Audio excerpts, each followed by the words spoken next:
The Italian Billionaire's Nubian Queen, by Ellie Etienne. A romancely.com story. Blurb. A European man, billionaire, BWWM romance novel. Wine shop owner Alyssa Benjamin is deeply committed to her profession. Her enthusiasm skyrockets when she's set to attend a renowned Napa event, hosted by none other than Matteo Colombo, Italian billionaire and esteemed figure in the wine industry. Matteo's success is deeply rooted in his father's legacy, a legacy now hanging in the balance, as his father demands an heir by the age of 35 or Matteo will have to forfeit his inheritance. Upon meeting Alyssa, Matteo is instantly smitten and swiftly begins his courtship. Alyssa, however, harbors doubts about instant romance, her skepticism creating a rift between the intense attraction they share and her cautious heart.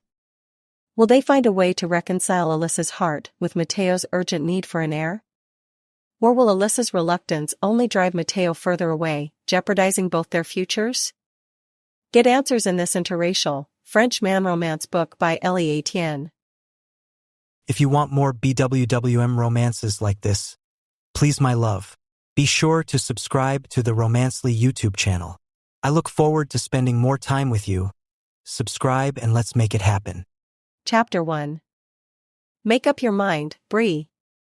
Alyssa Benjamin waited, knowing that Brianna would not make up her mind. Choosing the right wine for dinner with Mom was a big deal. Mom did say she was going to the docks to get fish, didn't she? Alyssa nodded. That's what she said this morning when she called me. Can't you pick, Allie? You're so much better at this than I am. Brianna wrung her hands a little helplessly. Alyssa shook her head at her sister. Brianna was a year older than she was, but it often felt like Alyssa was the big sister. You know that's not true. You know as much about wine and what Mom likes as I do. What's wrong, Bree? You always have trouble making up your mind, but... Tell me what's wrong. Brianna smiled, but now that Alyssa knew what to look for, she could see the worry and the distress. It's nothing, of course. There's nothing wrong. Bree, I can see. Nothing's wrong, Allie. I just want to get this right. Alyssa knew better than to push her sister. All right. Well, then, if Mom got fish, and it's a nice spring evening, why don't we get a free Alano? Let me see, right here, we have a nice Sauvignon Vert. This will do, I think. Let me just make a note and we're good to go. Okay. Okay, that sounds good. Thanks, Allie. Sure, not a problem. Is there anything Mom said she wanted? Brianna shook her head, and she looked so sad that Alyssa wondered how she could possibly have missed it before. Of course something was bothering her sister. But Brianna got to things in her own time. Alyssa might appreciate every subtle note in a good Italian wine, but subtlety wasn't something she had much use for in her life. She'd try to be patient. Except patience wasn't exactly her strong suit, either. Great, so let's go and see what drama Mom has for us today. Come on, Mom isn't that bad. Mom isn't bad at all. I love her. But you have to admit that she always has church drama. You know, I think she should date more often. When's the last time she got involved with a guy? Don't go there, Allie. Why not? She's always on my case about getting a man. I think it's only fair that we get on her case to get a man, too. You have a better chance of getting away with it, you have a man. Brianna's smile became fixed and her cheek muscles twitched a bit. Alyssa bit her tongue. There was no point asking, not even if it was obvious, even if she really wanted to. I hope Mom isn't trying a new recipe. Alright, if that's what her sister needed, Alyssa would make inane conversation. Should we get another bottle in case she does? Maybe we should. Why not? 2 bottles. Let's have fun tonight, just the girls. Remember how Mom used to insist on girls' night every week and we had to juggle our calendars for it? We weren't allowed to go out after dinner and we had to stay home and watch a movie. Or read a book or play games. We whined about it, but Mom knew what she was talking about, commented Brianna. Alyssa nodded, glad to let the conversation steer towards old memories for a while as she closed up and they got ready to leave. Alyssa didn't mind admitting to a moment of sheer pride as she closed up. Her shop was her pride and joy. It was everything she'd worked for, and she had her mother to thank for a lot of it. Chantel Benjamin had had a rough start in life, and she'd had more rough patches than seemed fair, but she lived with her head held high and believed in making no compromises in what she expected from life. Alyssa couldn't think of anybody she admired more than their mother, even if a little of Chantel could go a long way when they disagreed. Their mother had given them the education and the opportunities to appreciate the finer things in life, and that included fine wines. Specifically, Italian wines, for every occasion, table wines that were meant for every meal, special wines for special occasions, Superior or Reserva for the most special of occasions. They'd opened a Chianti Classico when Brianna had announced that she was engaged, and they'd had a girls' night, watching movies, talking about the old days, and new days. "Brie," began Alyssa as she drove, "nothing's wrong, is it?" "Of course nothing's wrong, Allie." "Why would you ask that?" "Because you look like shit, Brie." "Gee, thanks. That's exactly what I need to hear. You can't stop looking like shit unless you fix whatever's wrong, and you know we sort shit out together. So why don't you just tell me?" Brianna's obstinate silence filled the Volvo Alyssa drove because it was practical and she could use it to cart cases of wine around if she had to. Which she had to, very often, because she'd made the passion her mother had instilled in her into a career. She was now a professional.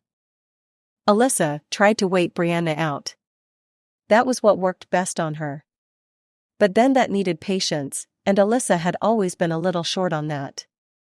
Still, she tried, glancing at her sister and wondering how much longer it would take. They looked alike enough to be mistaken for twins occasionally. Brianna's thick black hair was cut and styled perfectly in a bob that skimmed her cheeks, ruthlessly straightened into submission. Alyssa had always preferred to be a little easier on her hair, so she had curls that tumbled down to her shoulder. Brianna had tried telling her sister that it was just a bit too unprofessional to go to meetings with her hair looking like that, but Alyssa didn't care. She was who she was. She was done making any apologies for it. Brianna showed no signs of talking. Alyssa gave up on the whole waiting thing and decided to be true to herself. "All right, you can tell me now what's wrong, or I can ask you about it when we get to Mom's." "Your choice, Brie." "You wouldn't." "Why not?" "There's nothing wrong, and you can just make me look like an idiot in front of Mom." "Damn it, Allie. You always have to get your way, don't you? You don't respect my personal space or my decisions or my choices. Cut the crap and tell me what's going on, Brie. If you're in trouble, I'll help. That's what we do. We're always on the same side, unless we're playing Monopoly. Whoever put that look in your eyes is going to be destroyed. Now, just tell me who." Brianna looked away, but only for a second. "Adam and I have been having a little trouble," she admitted, finally. Alyssa nearly missed a turn. "What? Adam? And you? But he loves you.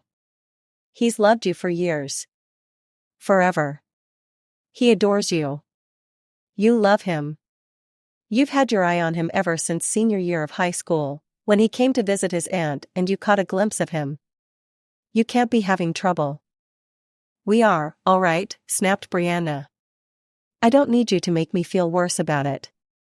This is why I didn't tell you. I didn't want to tell you. I don't want all of this judgment." Alyssa bit her tongue good and hard. "Okay. All right, I'm sorry. Brie, I am sorry, I was just surprised. Do you want to tell me what kind of trouble?" "It's okay if you don't. I'm here for you. Just let me know what you need, and I'm here for you." "Oh, so now you can respect my space." "I'm sorry, Brie." There was silence for a moment. "I don't know how it all happened, but I think Adam is having an affair, Allie. I think he's having an affair with his secretary. I tried snooping, but You've always been completely terrible at snooping. I guess so, admitted Brianna, looking utterly dispirited. So I asked him. What? I just asked him. Asked? All right, I accused him of sleeping with his secretary. No, his personal assistant. Different from a secretary. Or so they say. Well, catty. Sorry, Bree. Sorry, that's. What did he say? He didn't deny it. He just called me crazy. That put Alyssa's hackles up. Nobody called her sister crazy except her. So then what? He left on a business trip. With her. Seriously? Alyssa thanked her stars that she wasn't involved with anybody and set that aside. This was about her sister, not her. Seriously. He just left. He didn't deny it, Allie. He just didn't deny it. He called me crazy and he left. Bree, I'm not trying to say you're crazy at all, but why do you think he's having an affair with his secretary? Personal assistant, I mean. I prefer to just call her the man-stealing slut, but I don't think that's a job description. Ouch. There have been secrets. There were days when he said he had client meetings late in the evening, and he'd come home and be on the phone afterwards. Alyssa considered that. How does that point to an affair with the PA? I just know it. She's been calling him all the time. And he changed his phone codes. He changed his passwords. We've always known each other's passwords. Why would he do that if he wasn't keeping secrets from me? Did you ask him for the passwords? I couldn't. He accused me of being crazy and snooping and he left. Oh. We were going to have a baby. We'd finally decided to try. What? Bree, that's. Oh. We're obviously not going to anymore. He's cheating on me. Bree, maybe you're jumping to conclusions. Allie, do you have any idea how humiliating it is to be treated like that?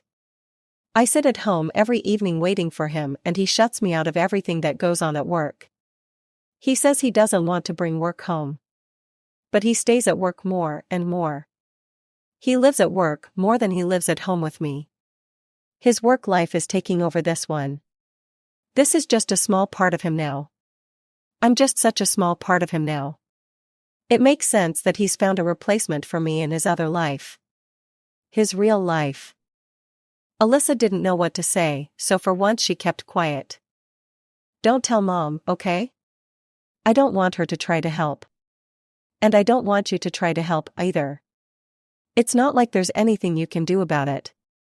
If he's chosen a life without me, then I'll just have to learn how to live without him, too. Brianna looked so completely heartbroken when she said it. Her eyes were dry, but everything about her was resigned, hopeless. It squeezed Alyssa's heart. But her sister was right. She couldn't help not to solve these problems.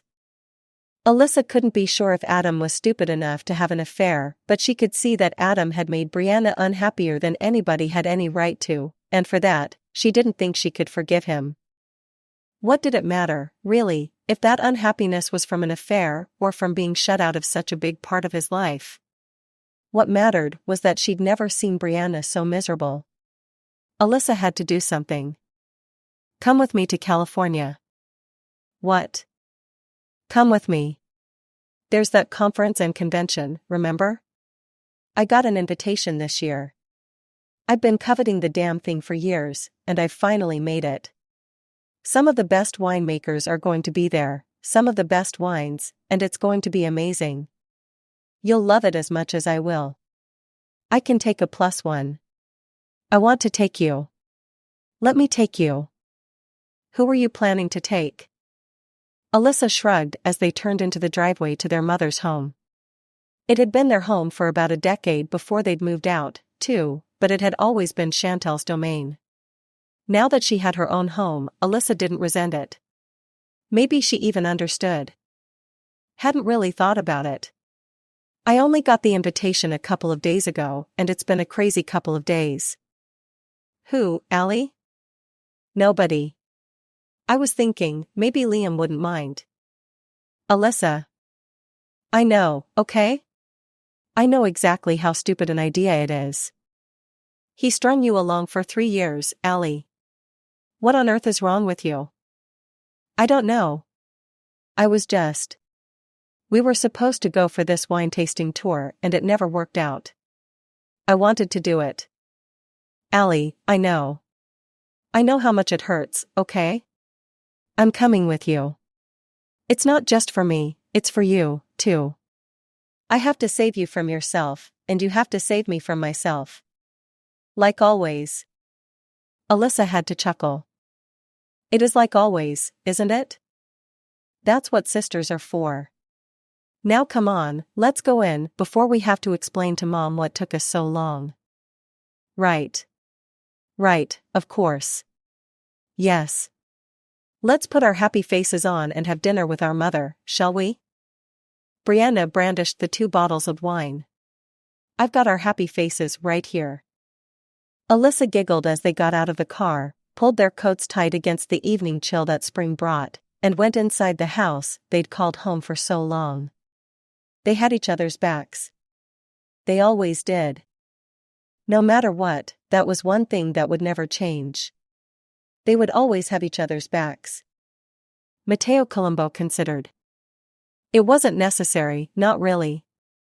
He didn't have to do much for his vinery's reputation, not anymore. The Colombo label in itself was prized. It stood for quality, careful selection, and even more careful winemaking. It had always been as good as it was now. He'd just taken the name and let it fly. Now, the logo a dove holding a leaf, because a grape would have been far too obvious, was synonymous with quality, and he had made sure that it would endure. For a few years, he'd been obliged to go to all of those events. It wasn't like he'd ever minded, not really. But he'd minded being there and needing anybody else's approval for what he knew was better than anything anybody else had. He'd always had faith in his family's wines. At times, it had felt like he was the only one who did. But it didn't matter now. Because now, he could do as he pleased. Maybe it would please him to go to California. It had been a while since he'd been in the States. He enjoyed spending time there. The weather would be nice. The event would be fun. He knew that they were very careful with who they invited, because he was one of the hosts. Oh, that didn't mean that he had to go. His company would foot part of the bill and provide quite a bit of the refreshments, that was all. It was good PR. It was a good way to build an elite and exclusive community of people who enjoyed Colombo wines. But those were the reasons he used to justify the expense to himself. The real reason was that he loved the idea of it. He loved the idea of being the host and entertaining all of those people who were so eager and keen to appreciate their offerings. Alright, so it was a bit of an ego thing. Matteo had no problem admitting that. He was quite justifiably proud of what he'd done with the business. Matteo stood at the window of his bedroom in his villa, overlooking the vineyard where the most acclaimed of his grapes grew. They were perfect, of course, and the wine made from them had the highest quality designation that any Italian wine could have. It wasn't like the Colombo label only catered to those who could afford the very finest, though. He had holdings throughout the country, and he had recently expanded into the States. It made sense to go and see for himself how his investment there was doing. He would enjoy it. It would be a nice break. It had been a while since he'd had a break. Matteo didn't often do things on impulse, but he made this decision on a whim. He made the call even if it was outside of working hours. His personal assistant, Claudia, would be on call. She always was. Perhaps some people would call that an unreasonable expectation, but it was part of the reason why he paid Claudia an admittedly outrageous salary with bonuses that senior management would eye enviously. Claudia? Yes, please make arrangements. I'll be going to the event. Yes, of course, Mr. Colombo. Anything specific that you need, other than the usual? No, I don't believe so. If something comes up, I'm sure you'll be well placed to handle it. Of course, Mr. Colombo. I'll take care of it right away. Matteo hung up and surveyed his empire, as he liked to call it occasionally, when he wanted to mock himself just a little bit. Gabriel would be happy to hear that he was leaving, of course. His brother no, his half-brother found Matteo's authority, and often inflexible ways, very chafing. Not that Matteo found that a reason for concern. Gabriel wasn't his problem. Gabriel was Gabriel's problem, and of course, that of his stepmother, Alexandra. What a pair they were.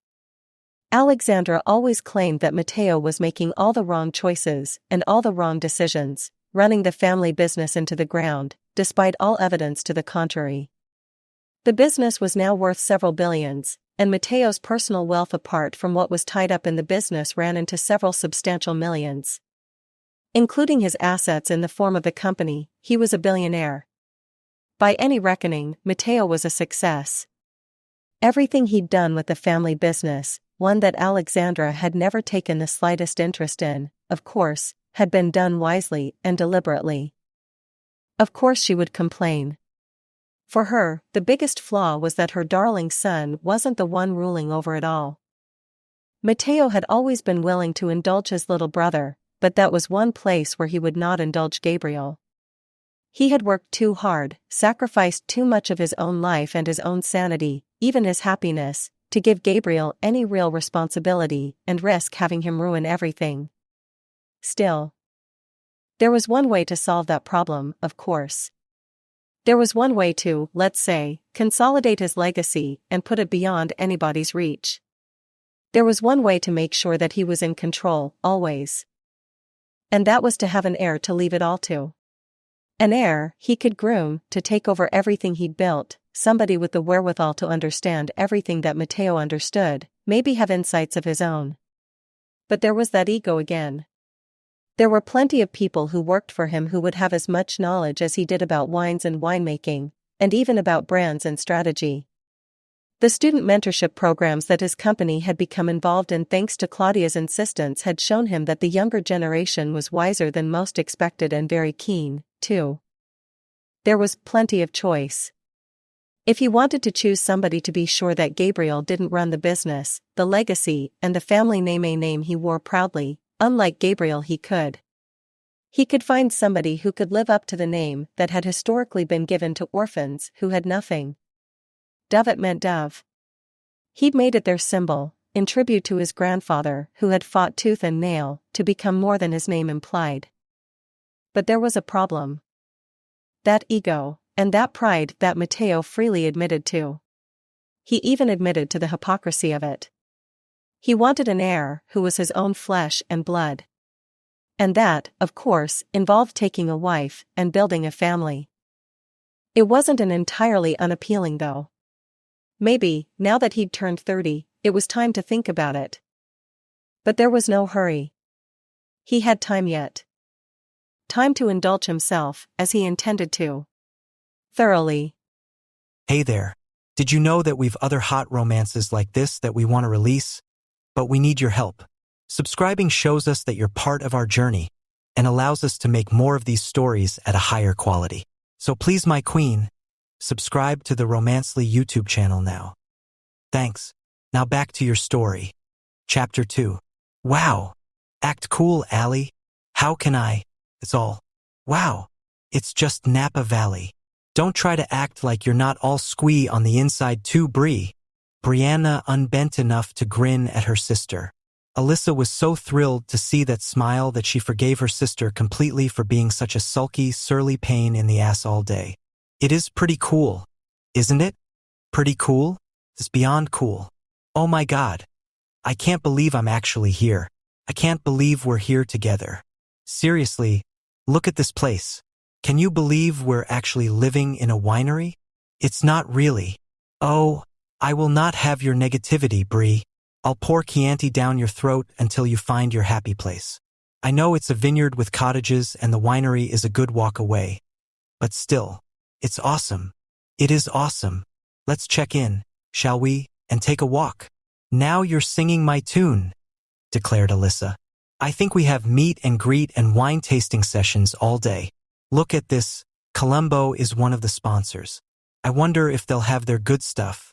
I wonder if we can snag some of their Barolo. Honestly, I'm thrilled to be in Napa Valley, but can you imagine if we could do this in Piedmont? An actual Italian winemaking workshop and conference. That would be the most amazing thing in the world. Calm down, Allie. Let's be happy with what we have right now, shall we? Maybe you can hit it off with some fancy Italian winemaker, and he'll whisk you away to Italy on a long wine tasting adventure. Ah, the dream. Or not. Who would take care of my shop? Anyway, we should at least try to be happy with what we've got, I suppose. Look at the guest list. Look at that, the big guy himself is here. What? Who?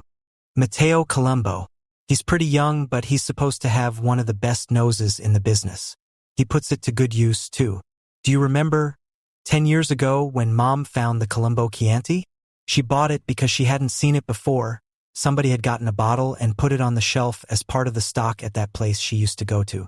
She would not stop raving about the wine for a week. That's the one that got you bitten by the bug.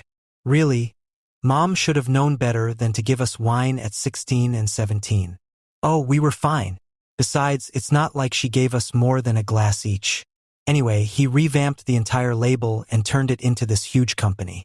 It's pretty astonishing, really. He's here, it says. I didn't know he was scheduled to attend. Brianna shrugged. Is he cute?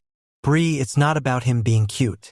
I don't know, actually, I've been more focused on the wines than him. I don't think I ever saw a photo. Or if I did, I don't remember.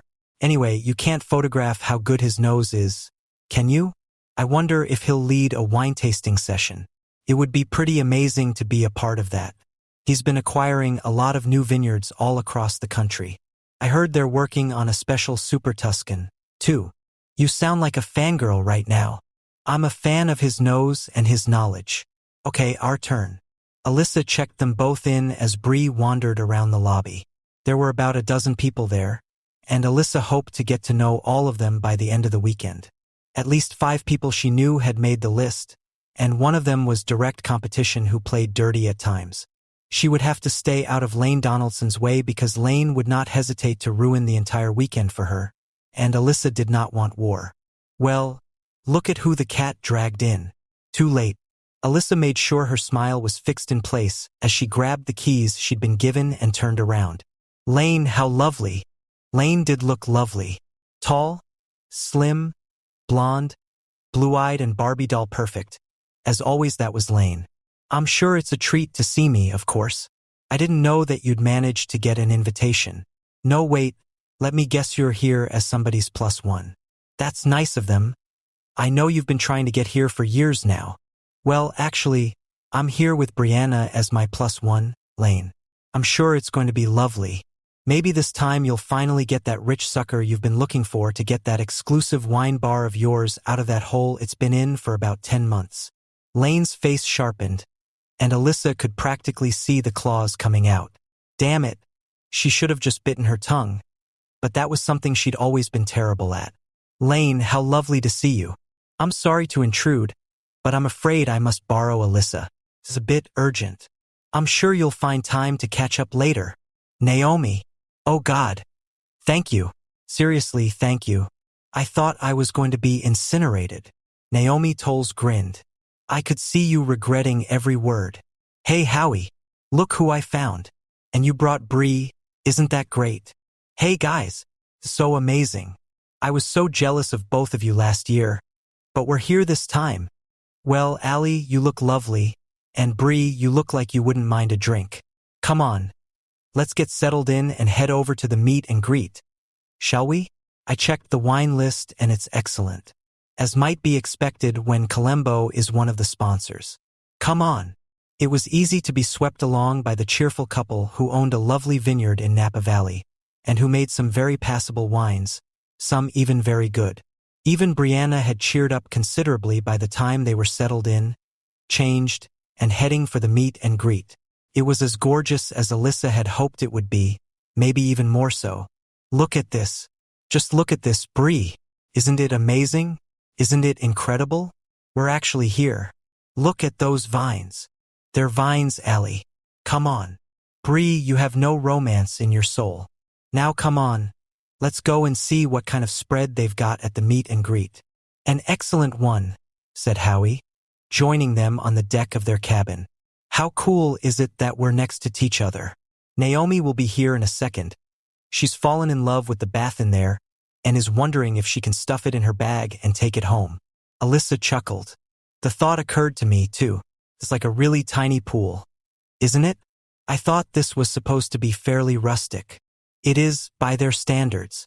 Columbo has a stake in the property, I think. I didn't realize that. Acquired it recently. There she is. Given up, Naomi? Never. I'll find a way. I knew I should have been a serious witch. Alyssa laughed. You're still on that? Did we or did we not win the lottery after I picked the number? You won $20, Naomi. Which is more than most people do. So don't knock it, Allie. I've been learning about emotions and relationships. You have? Asked Alyssa, amused, falling into step beside Naomi. Brianna and Howie walked ahead, zooming straight for the open-air area where the introductions and meet and greet were being done. Trust them to be practical about it. But it did give her a chance to look around and really take it all in. I have, and this is the perfect time of the year to start something new. I brought some rose quartz. It helps. But you've been married to Howie for 5 years.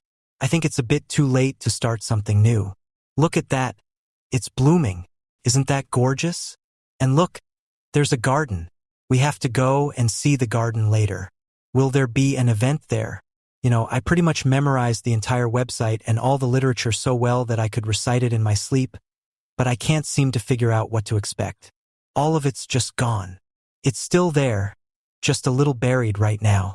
Anyway, the rose quartz isn't for me, it's for you. Alyssa just grinned and shrugged. She was used to people in her life trying to set her up. She did seem like a prime candidate for a blind date busy, but a romantic who loved making connections. Thanks, Naomi, but you know how I feel about that. I don't have time for a relationship right now. I'll have time for a serious relationship when I get to a point where I can go for a honeymoon for 2 weeks without going nuts with worry about the shop. Naomi laughed. That day will never come. You've got a business that practically runs itself right now. Allie, I do not. It runs because I do the work. Yes, but you know what I mean. I do not, maintained Alyssa, glad that she'd steered the conversation away from rose quartz and relationships. Besides, Brianna didn't need to hear such talk. She had enough to worry about. Well, we'll see how it works out, shall we? Now, here. Keep this in your bra. Alyssa was glad she hadn't started drinking the wine yet because she would have choked on it. What? Keep this rose quartz in your bra. The left cup. Keep it close to your heart and you'll find love. You, said Alyssa, slowly, making sure he enunciated, are going completely cuckoo. Maybe, but Lane doesn't have the entirely wrong idea. I'm going to pretend you didn't say that. Seriously, Allie, this place is full of people who share your biggest passion. Where else would you find a mate? I'm not looking for a mate, Naomi. Now come on, let's get our name tags on and get some wine. Bree called and got a table for the 4 of us, so if it turns out that everybody's a jackass, we'll have a table. In your bra, Alyssa. Alyssa sighed. Naomi hadn't built a successful business by giving up when she hit a roadblock. It was easier to just give in. Alyssa took the little chunk of rose quartz, looked around, and quickly shoved it down her dress. It's sharp, she complained. You can't expect love to be comfortable. Come on, then. Wow, look at that. It's gorgeous. Look at that gazebo. Do you think it's old? It's probably new, built to look old, don't you think? Look, there are fairy lights. It's going to be gorgeous when it gets dark, and we can see them all turned on. Alyssa had to agree. It was so gorgeous that she did forget all about the pokey rock in her bra. She wasn't going to let anything ruin this. It was a beautiful day with such blue skies, and the sun would set in a couple of hours. The skies would be glorious when the sun set. They had such a beautiful view. The uphill walk to the gazebo had been worth it, just for the view. The hills rolled in front of them, the valley full of such green, and there were small gardens and smaller gazebos dotted everywhere. It was one thing to know how big a property like this was. It was another to really see it and understand it. Took her a few minutes to pay attention to the people. There was no sign of Lane, which was a mercy, but there were lots of people and Howie was already meeting people. Brianna had headed for the table, but she had found somebody to talk to as well. A good-looking man noticed Alyssa. Tall, blonde, looked fairly fit, and he seemed quite interested in Brianna. Hopefully the attention would make Brianna feel a little better. Alyssa put her game face on and started circulating, too. It was made easier with Naomi by her side. Naomi knew almost everybody. The introductions came quick and relentlessly, but Alyssa kept up. By the time they got to their table and sat down, she was energized but definitely ready for a glass of wine. "Cody Garnett was definitely checking you out," declared Naomi, and Alyssa sighed. "He was not, Naomi. He's gay." "He's not. He's bi. So he was checking you out." "Maybe he's bi," conceded Alyssa, and promptly forgot the rest of what she had to say as Howie opened the bottle of perfectly aged red wine that had been waiting for them. She watched, reverently silent, as Howie poured and offered. She swirled, breathed it in, tasted it, and closed her eyes in pleasure. Her sigh was straight from the heart. "That's everything it's supposed to be. It is, isn't it? I can't wait for the wine tasting tomorrow. It's going to be so amazing." The conversation flowed as easily as the wine did, and Alyssa was glad that it was moving away from relationships. Particularly, she told herself, because she didn't want Brianna to be affected. She was just raising her glass to sample the wine again when she felt the atmosphere in the room change. It was the kind of thing she wouldn't say out loud, because she didn't share Naomi's belief in all things witchy and magical, but she still felt it. It was as if everything came into sharper focus, and everything became more potent. When she tasted her wine, she found that it had become more potent, too. She savored flavors and felt things that she'd missed the first time around. She let the red liquid flow down her throat, absorbed everything it offered, and looked around, not quite sure what she expected to see. Then she saw him. She recognized him, of course she did, but that came after a moment. First, there was breathlessness, as if she'd been punched in the gut by something much bigger than her. She had to fight the urge to look away and to keep looking. He was handsome, of course. He was tall, dark-haired, green-eyed, and had the perfect chiseled face that men would envy and women would sigh over. He looked toned and fit, and she had no doubt that he was both. He was also alone. She thought for a moment, even if it wasn't like her to be so fanciful, that he radiated so much power that he both drew people to him and kept them away, as if only the daring could approach him. It made no sense, of course. She didn't believe in such things. She shook it off, looked again, and he was just a man. A very handsome man, obviously a very rich one judging by the excellent clothes he wore and everything else about him, but just a man. A powerful man in his own right, but the kind of power that all rich men held. Matteo Colombo. So it was true. He really was there. She hadn't really believed that he'd be there. His company must sponsor dozens of events, probably hundreds. She didn't think he usually made an appearance at many of them. Maybe he was missing a trick by not making an appearance everywhere. It would guarantee visibility. He didn't look like he had the kind of presence that became less impactful with exposure. Thinking the word exposure in connection with him made her bite the inside of her cheek. Oh no, she wasn't going there. Maybe it was a good idea to keep him away from events. Nobody would pay attention to anything he was selling if he stood there like that. And anyway, why was he glowering? Sure, the whole brooding thing probably worked for him, but he was at a festival to celebrate his wines and his investments. Sure, there were other labels, but his wines were the main event. Surely he should look happy. So he did come, said Howie with a whistle. Alyssa looked up, startled and feeling more than a little foolish. She'd thought, somehow, that she'd been the only one to feel it. Obviously not. She'd been fanciful. Everybody had felt it. It hadn't been anything special. Makes an impression, doesn't he? Commented Naomi. Alyssa shrugged. He looks grumpy. That drew a laugh from Brianna. Grumpy? He's possibly the handsomest man I've ever seen in my life, Allie. Sure, I guess, but he looks grumpy too. I mean, look at him. I guess he's here to do the announcement personally. There's a lot of buzz, isn't there? That we're going to be the first to sample the new wine from Colombo? Yes, I heard it, agreed Howie. Well, wouldn't that make you happy? I mean, really? He looks like he was ordered to come by his evil stepmother or something. Maybe he was, said Naomi with a giggle. What? Distracted, Alyssa turned to her friend. He does have an evil stepmother. Didn't you know? Alyssa shook her head. I've only been interested in his wines, remember? And his reviews and recommendations. I haven't really paid attention to the man himself, which she was beginning to think might have been her loss.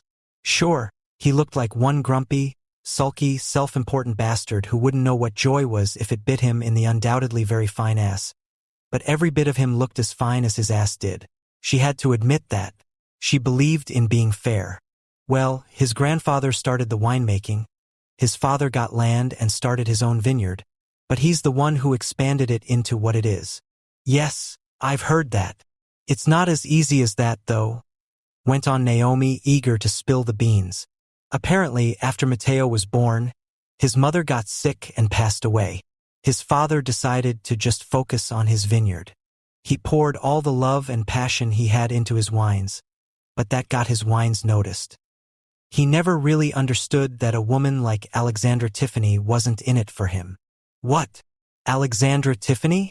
Remember, she used to be a pop star? She disappeared after getting married. No idea. Oh, you never keep up with things.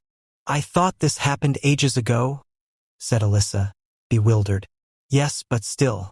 He was just beginning to get pretty rich and his wines were winning awards when Alexandra and Daddy Colombo met. It was love at first sight for the elder Matteo. Unfortunately, not quite so much for Alexandra. She didn't mean to get pregnant. And when she did get pregnant, she decided that it would work just fine and married him. Wait, how do you know all of this? It was quite the scandal. My mother still talks about it, explained Naomi. Oh, well, so he does have an evil stepmother. Though that doesn't sound very evil to me, it just sounds, I don't know, sordid. Naomi shrugged. I guess. Anyway, Alexandra's son, Gabriel Colombo, is a bit of a... Well, I haven't heard the best things about him. There was some scandal with some supermodel. Alyssa chuckled. Seriously? Are things like that still scandals? I believe black eyes were involved. Oh, that was a scandal and unacceptable. Should be, at least. So what happened? Matteo Colombo swooped in and smoothed things over. Of course, the young woman got a hefty check. I guess it made up for it. Word has it that Gabriel Colombo doesn't appreciate being sidelined in the family business. Word also has it that he doesn't have Matteo's nose. Alyssa nodded. Now that she could believe. I don't think anybody could have his nose. It's exceptional. He really is good, isn't he? His father must have been quite the winemaker to teach him as much as he did. Still, he doesn't have to sulk like that. What is he, 30, at least? Old enough to stop sulking about his stepmother, I think. So saying, Alyssa put him out of her mind, aided by the bottle that Howie brought to the table. She grabbed it and checked the label, then nodded approvingly. Of course, it was a Colombo wine, and it was one of the better ones. Pour and don't be stingy, she ordered, and she put the brooding billionaire out of her mind. He had nothing to do with her. She was there to have the time of her life and she would. Chapter 3. You're gorgeous. Alyssa looked up in surprise and just managed to keep herself from doing a double take. What? You're gorgeous. Take a walk with me. Alyssa blinked. She wasn't sure she'd heard right. What? I want you to take a walk with me, he repeated. Thanks, but no thanks. This is a meet and greet, not a rendezvous. Alyssa turned back to the wine she'd just poured for herself and was about to walk back to her table, knowing very well that she was being rude, not caring all that much about it. Because hell, he was being rude, too. And creepy, to be quite honest. Alyssa was rapidly changing her mind about Matteo Colombo. Sure, he was even hotter up close, but you're gorgeous, take a walk with me?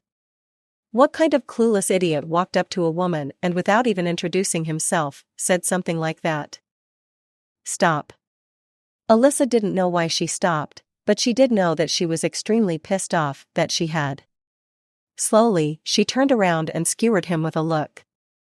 She had a patented look. No man could stand up against it. Correction. No man except Matteo Colombo could stand up against it. Tell me who you are. Alyssa frowned and tapped the name tag clipped to the lapel of the jacket she'd shrugged on over her royal blue dress. Alyssa Benjamin. Pleased to meet you. She offered him her hand, expecting him to shake it, like normal people would. Instead, he took it in his, caressing it, and raised it to his lips. The soft, firm contact made her wonder if her insides had just liquefied. Her head spun. Too much wine. She'd had too much wine. She didn't usually have too much wine, because you can't enjoy it if you're really drunk. But now her head was spinning, and she felt as if her legs might give way. Those eyes, such a sharp green, burned into her own golden brown ones as if they could read her soul. Then take her soul. The pleasure is all mine, Alyssa. I'm Matteo Colombo. I know who you are. Her voice came out a lot higher and squeakier than it usually was. She needed to get a grip. She needed to get her hand out of his grip. Then take a walk with me. Alyssa pulled her hand out of his and drew herself up to her full 5 feet 9 inches, which was usually tall enough to look any man in the eye when she had her heels on, but she still had to look up at Matteo. That annoyed her. She made herself relax and then she laughed, a breezy chuckle of wry disbelief. Mr. Colombo, you don't seem to know how to take no for an answer. I knew who you were when I saw you. I enjoy your wines. They're some of the best I've ever had. I admire your nose. It's the best I've ever heard of. I admire you. But when I said I wasn't going to take a walk with you now, I did mean it. I'm with friends. And maybe if you didn't glower at everybody around you, you'd have friends to spend the evening and enjoy your fine wines with, too. Alyssa turned around, relieved to find that her legs were working after all, and she walked off, not quite sure where all that had come from, and pretty sure it hadn't been a good idea. He was Matteo Colombo. She'd just snapped at Matteo Colombo and possibly insulted him a bit.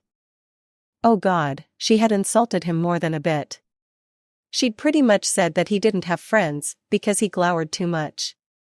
Well, that was just great, then. Just great. She apparently liked to live dangerously and offend powerful men. As if it wasn't enough that she had Lana out for her head locally, she had to go and annoy somebody who could have her head wherever she went. Alyssa managed to get to her table and sat down with a thump. Allie? Where's the wine? Allie, what's wrong? She turned to Brianna, her eyes glassy, her smile fixed, her dress and blazer beginning to feel uncomfortably sticky under her arms and on her back. Alyssa, what the hell is wrong? Alyssa winced. Bree had called her Alyssa and sworn. She needed to get a grip and tell her. I think I just pissed off Matteo Colombo. Don't look. But Bree was already twisting her neck around. Where is he? I don't know. He was right there, where I was. He showed up and asked me actually, told me to take a walk with him. What? Yeah. I said no. I don't think he's used to hearing the word. You said no? Brianna sounded frankly puzzled. Well, of course I said no. You know what rich men are like. Brianna shrugged. I don't, actually. How do you? How many rich men have you known? Alyssa sighed. So Brianna was in one of her devil's advocate moods. Alyssa was not in the mood to indulge it, but still. Rich men are used to having their way. They're used to breaking rules and getting away with it because if you have enough money, most rules don't apply to you. No, don't look at me like that, Bree. You know that's true. You know that with enough money, you can get away with most things. That's just what life is like. I don't want to take a walk with the guy who probably owns everything here, not when he's already shown that he doesn't like being denied what he wants. Brianna paused. What a cynical worldview to have, Allie. You can't just assume the worst of people like that. Alyssa bit her tongue before retorting that Brianna had done the same about her own husband, and she should really have known better because she knew her husband. But she didn't say it. I'm not required to trust people. I run a business, Bri. Most people do want to scam you because everybody wants to save a few bucks and make a few more bucks. I don't even blame them, everybody wants to be in control. But that doesn't mean I'm willing to just give anybody whatever they want either.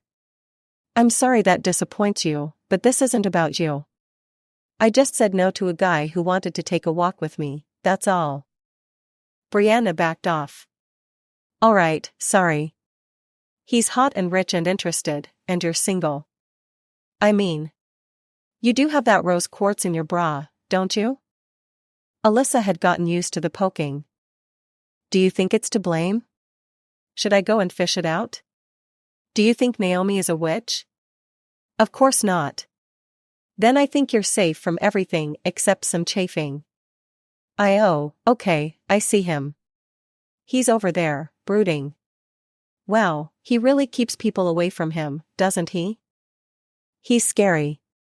Now do you see why I didn't want to take a walk with him? What else happened? Asked Brianna, too shrewd for her own good. Nothing. What else might happen? Alyssa. Fine, sulked Allie. I told him that I have to get back to my friends, and if he didn't glower so much, maybe he'd have a few friends to get back to, too. Brianna gaped. You didn't. I did. Well, he kissed my hand. That was entirely unnecessary. He absolutely did not have to kiss my hand. So yes, I did, and he deserved it. Alyssa crossed her arms and glared at Brianna mutinously. Well, you sure showed him. He doesn't have to worry about friends though, he's surrounded by people now. Wait, is that Lana? Lana? Alyssa craned her neck to try and get a good look. Why do you care, Allie? You told him off. But he obviously doesn't know how to make friends. He doesn't deserve to have Lana's claws sink into him.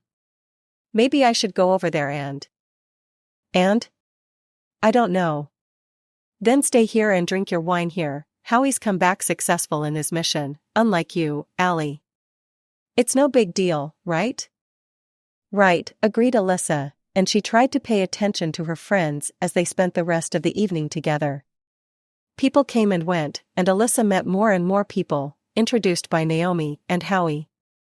Her discomfort melted away, and she managed to have a good time, after all. But she was aware of him all evening. Was he going to stay for the whole weekend? The whole event? She hoped not. Didn't he have more important things to do? Wasn't he an important kind of man? Are you sure you're all right? Asked Naomi as they finally walked back to their cabin, under the starlight. Sure, of course. Just a little tired. It's been a long day. But it's something more, isn't it? No, nothing, I promise. I need to check in to make sure everything's fine at the shop. Didn't you call Diane 3 times already? I did, but... Then let her do her job. And Chantel said she'd be there if Diane needs any help, too, right? Well, yes, but... There's nothing to but about, then. Tell me what it is. Nothing. It's nothing, insisted Alyssa, and said good night, glad to go inside. So what if some brooding Italian winemaker had asked her no, ordered her to go for a walk? She hadn't gone, and it was done. He hadn't noticed her since then. It didn't matter. All right, you can tell me tomorrow. Meet for breakfast? Alyssa said yes enthusiastically, and was honestly glad that Brianna wasn't in much of a mood to talk. Without distractions, Adam was foremost in her mind again. Alyssa left her to it, though it felt mean to do so, and decided to use that incredible bathtub. She meant to congratulate herself on everything she'd achieved that day. She tried out the complimentary bath salts, lit the candles, brought flowers in there, and settled down in the bubbly water. Once she was in, though, he rose up like a specter. He didn't just rise up. He loomed. He walked out of the fog, a long coat billowing around him. His hair was longer than she'd thought it was. His eyes gleamed green, as if they could see her soul, see how much she wanted him. She sighed as he got closer, his eyes on her. He was powerful. She could see that. He was strong, and he held power in his hands. He had her under his power. She didn't mind. "Walk with me." This time she didn't refuse. She didn't think she could have. Something outside her was pulling her in, drawing deeper as he took her hand and drew beside him to walk along a cliff, until they reached the edge and he stepped off. He didn't fall. They stepped onto clouds, walked along with calm blue waters under them, until it started getting choppy, the wind picked up, the clouds under their feet became gray and lightning flashed, thunder roared. She turned to him and he pulled her close, and it didn't matter that a storm raged on around them. None of that mattered because she was in his arms. She looked up at him and everything faded, even as sharp spears of lightning flashed beside them. Alyssa turned her face up to his for the kiss that she knew would be far more violent than the storm, than the sea, than anything around them. She waited for the moment when their lips would meet for the first time, because she knew it would be a promise.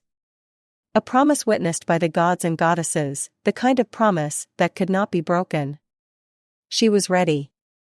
She was willing. She was eager. She was drowning. Alyssa sat up, gasping and coughing. Fuck. Fucking hell.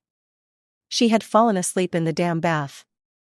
Her hair, that she'd clipped up on top of her head so carefully, was soaking wet and coming loose in strands down her back.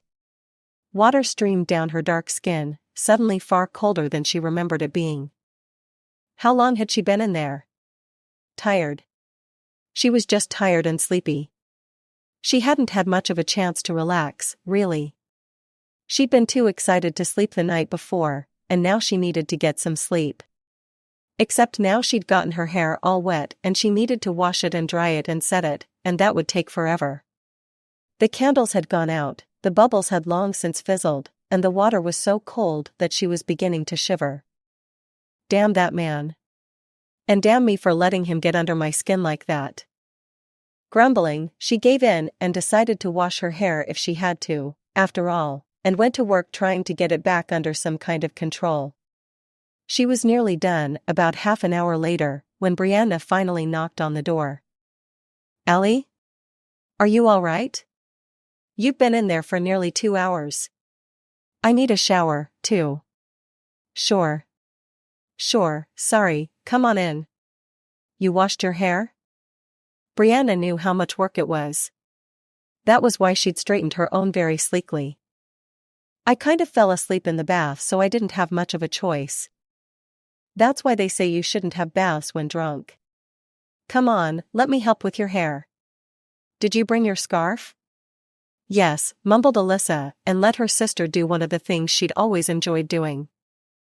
"Why don't you let your hair grow out if you love playing with curls so much?" asked Alyssa, after a while. "Adam likes how I look with straight hair." Alyssa bit her tongue instead of saying what she wanted to say. "It's not like that, really. I wanted an excuse to not fuss over it anymore. It was easier. You know what everybody in Adam's family is like." Alyssa sighed. "I do know. I guess it was easier to fit in. I guess it was." "Don't judge me," snapped Brianna. "I'm not. I really aren't. And I'm glad you still have your skills.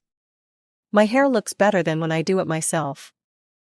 "Of course it does," scoffed Brianna, making Alyssa laugh. It was easy to shrug off that disturbing dream when they got ready for bed and snuggled in. There was a chill in the air, and neither sister turned the heater up high. The thick duvet was comfortable and fluffy enough to make her feel like she was wrapped in a cloud.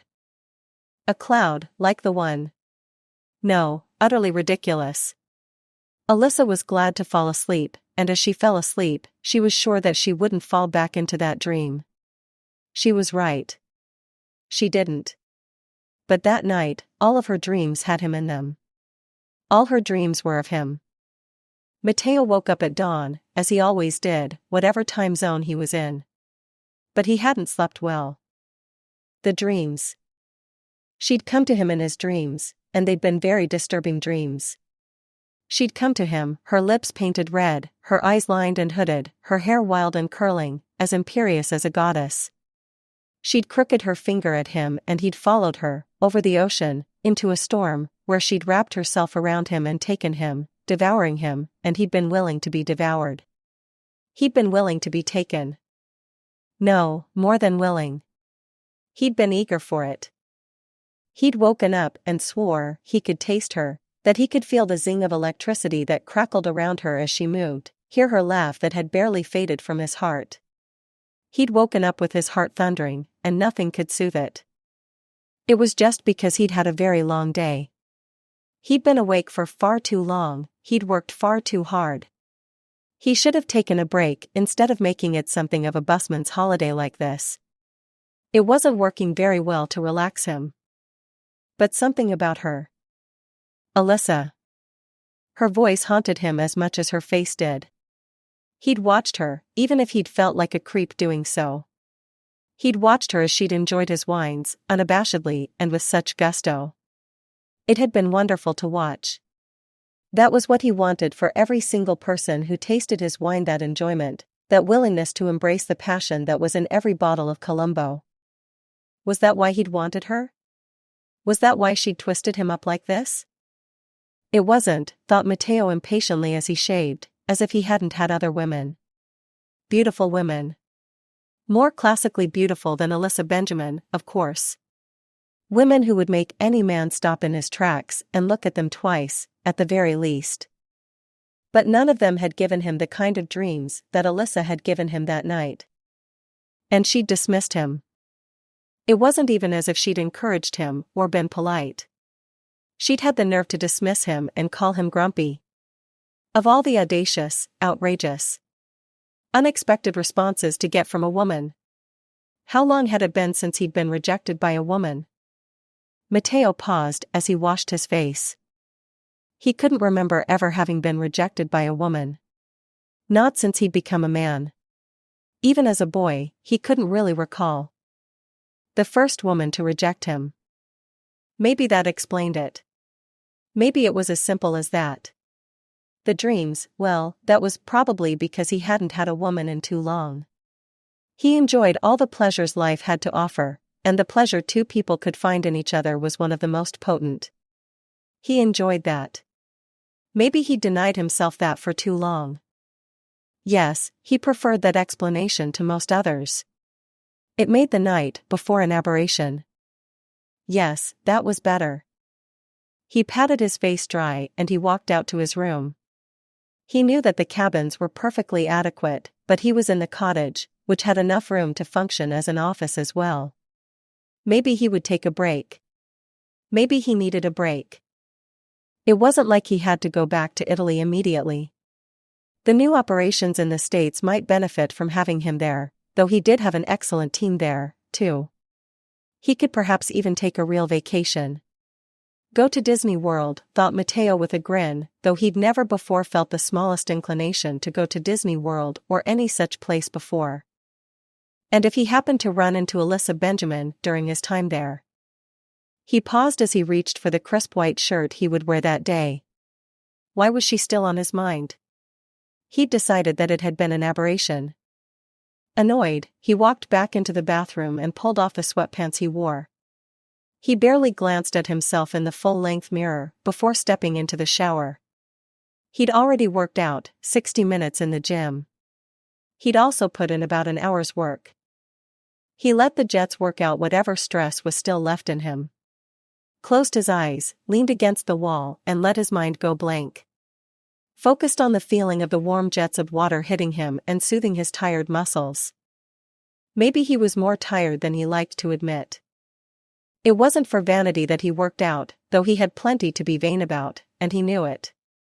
Easily a couple of inches over 6 feet, he'd once been described as a magnificent specimen of manhood.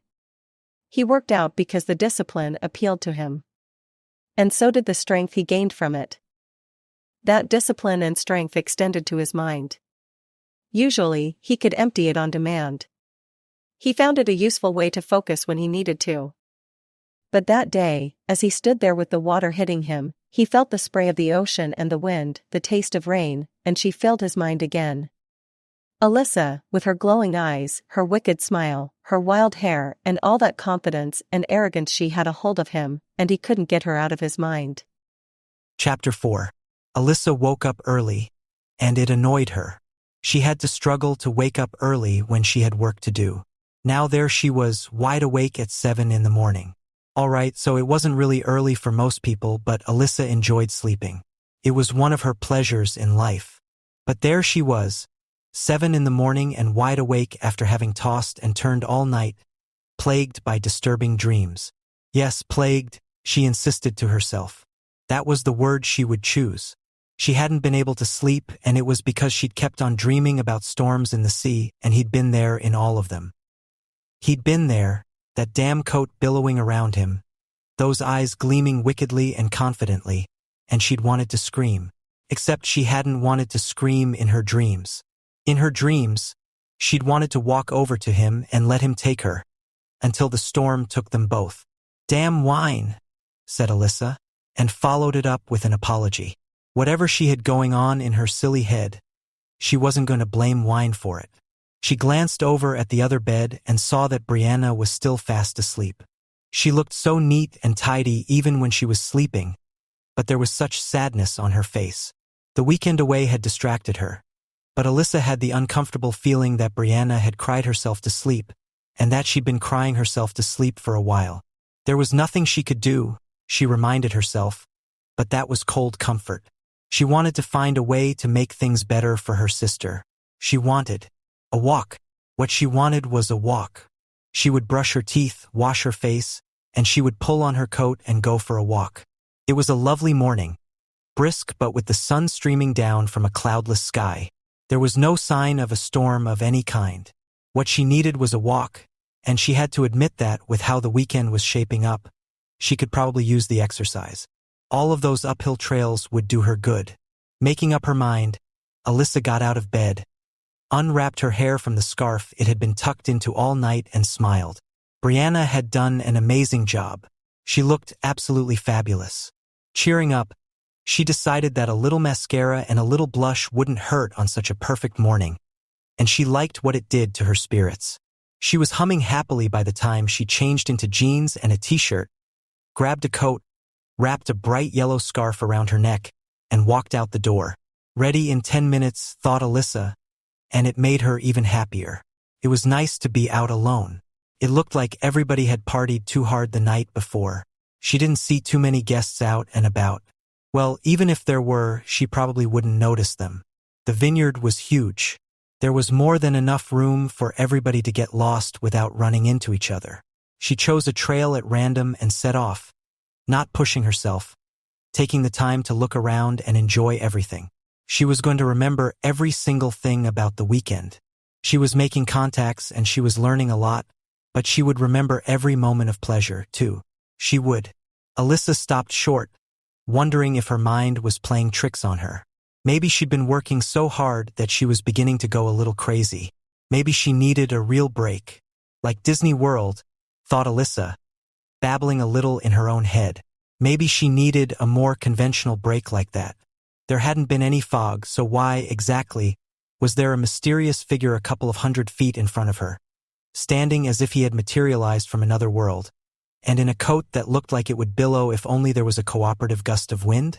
As if he'd walked out of her dreams, as if she'd conjured him up, as if she'd called him there. Alyssa's knees felt a little weak. She saw a bench a few feet away and considered sitting down to catch her breath, but she wanted to get away from that figure. She wanted to walk towards him. She blinked. The sun pierced that fog, and suddenly he was just a man in a long coat. A tall and fit man, but just a man. Nothing strange or mysterious about him. She hadn't called him out from her dreams about stormy seas, where she'd floated on clouds. She blinked and tensed again. Not just a man. That was Matteo Colombo, wasn't it? The height, the build, they seemed to fit. The dark hair was the same too. He turned around and she thought, for a moment, that it was him. He walked towards her and she looked around for a way out. Why did she feel trapped? She wanted to get away. This was not good for her life or her sanity. This wasn't. He walked closer, as she stood rooted to the spot, wondering why she was acting like such an irrational idiot, and she saw that it wasn't him. It wasn't Matteo. Yes, the height and the build fit, but the hair was a shade or two lighter, she could see that now, and the face was different. Similar, but smoother, and somehow, not a face she could trust. It was too beautiful. And the eyes were not green. They were blue. Not Matteo. Disappointment, wariness, and that urge to flee again. Silliness, she warned herself sternly, and she made her lips curve in a polite smile, making sure he had plenty of room to walk by. But he paused and he gave her a look of such blatant appraisal that she wished she'd worn more layers. The morning suddenly became far more beautiful. A voice as smooth and as beautiful as that face. A smile that could have been stolen from an angel. She recognized the accent, of course just Italian enough to be almost irresistibly charming. Matteo hadn't had an accent, not when he'd spoken to her. His English had been flawless, though not in the least American. Oh, well, it's a lovely morning. Bellissima. Tell me, who are you? Oh, well, Alyssa Benjamin is my name. Alyssa. A name as lovely and as charming as you are. I am Gabriel Colombo. Of course. He was the half-brother. Yes, that explained the resemblance. She tried to remember the gossip, but she couldn't really recall much. He didn't have that much to do with the vineyards and the winemaking. She did remember that much. Mr. Colombo, it's a pleasure to meet you. The pleasure, Bella, is all mine, or I hope it will be. Will you walk with me? Well, at least the brother had manners, unlike Matteo. He had at least asked her if she'd walk with him instead of declaring that she would. It did look like this brother had gotten the tact and the niceness. She was fully prepared to say yes. Thank you, but I'm not sure where I'm going. I was thinking. Alyssa frowned. That wasn't a yes. Why hadn't she said yes? The secrets held in a woman's heart. It's far too early to ask you to share them with me, but I hope you will before you leave. Do you think I could change your mind? Well, I'm flattered, but I wanted to check a few things out before my sister woke up. You have a sister. If she's as lovely as you are, we've been very blessed. Will you be at the events today? Was it her imagination? Or had his lips twisted as if in mockery when he said events? It had probably been her imagination. He might not be the one who ran the company, but he still had the name.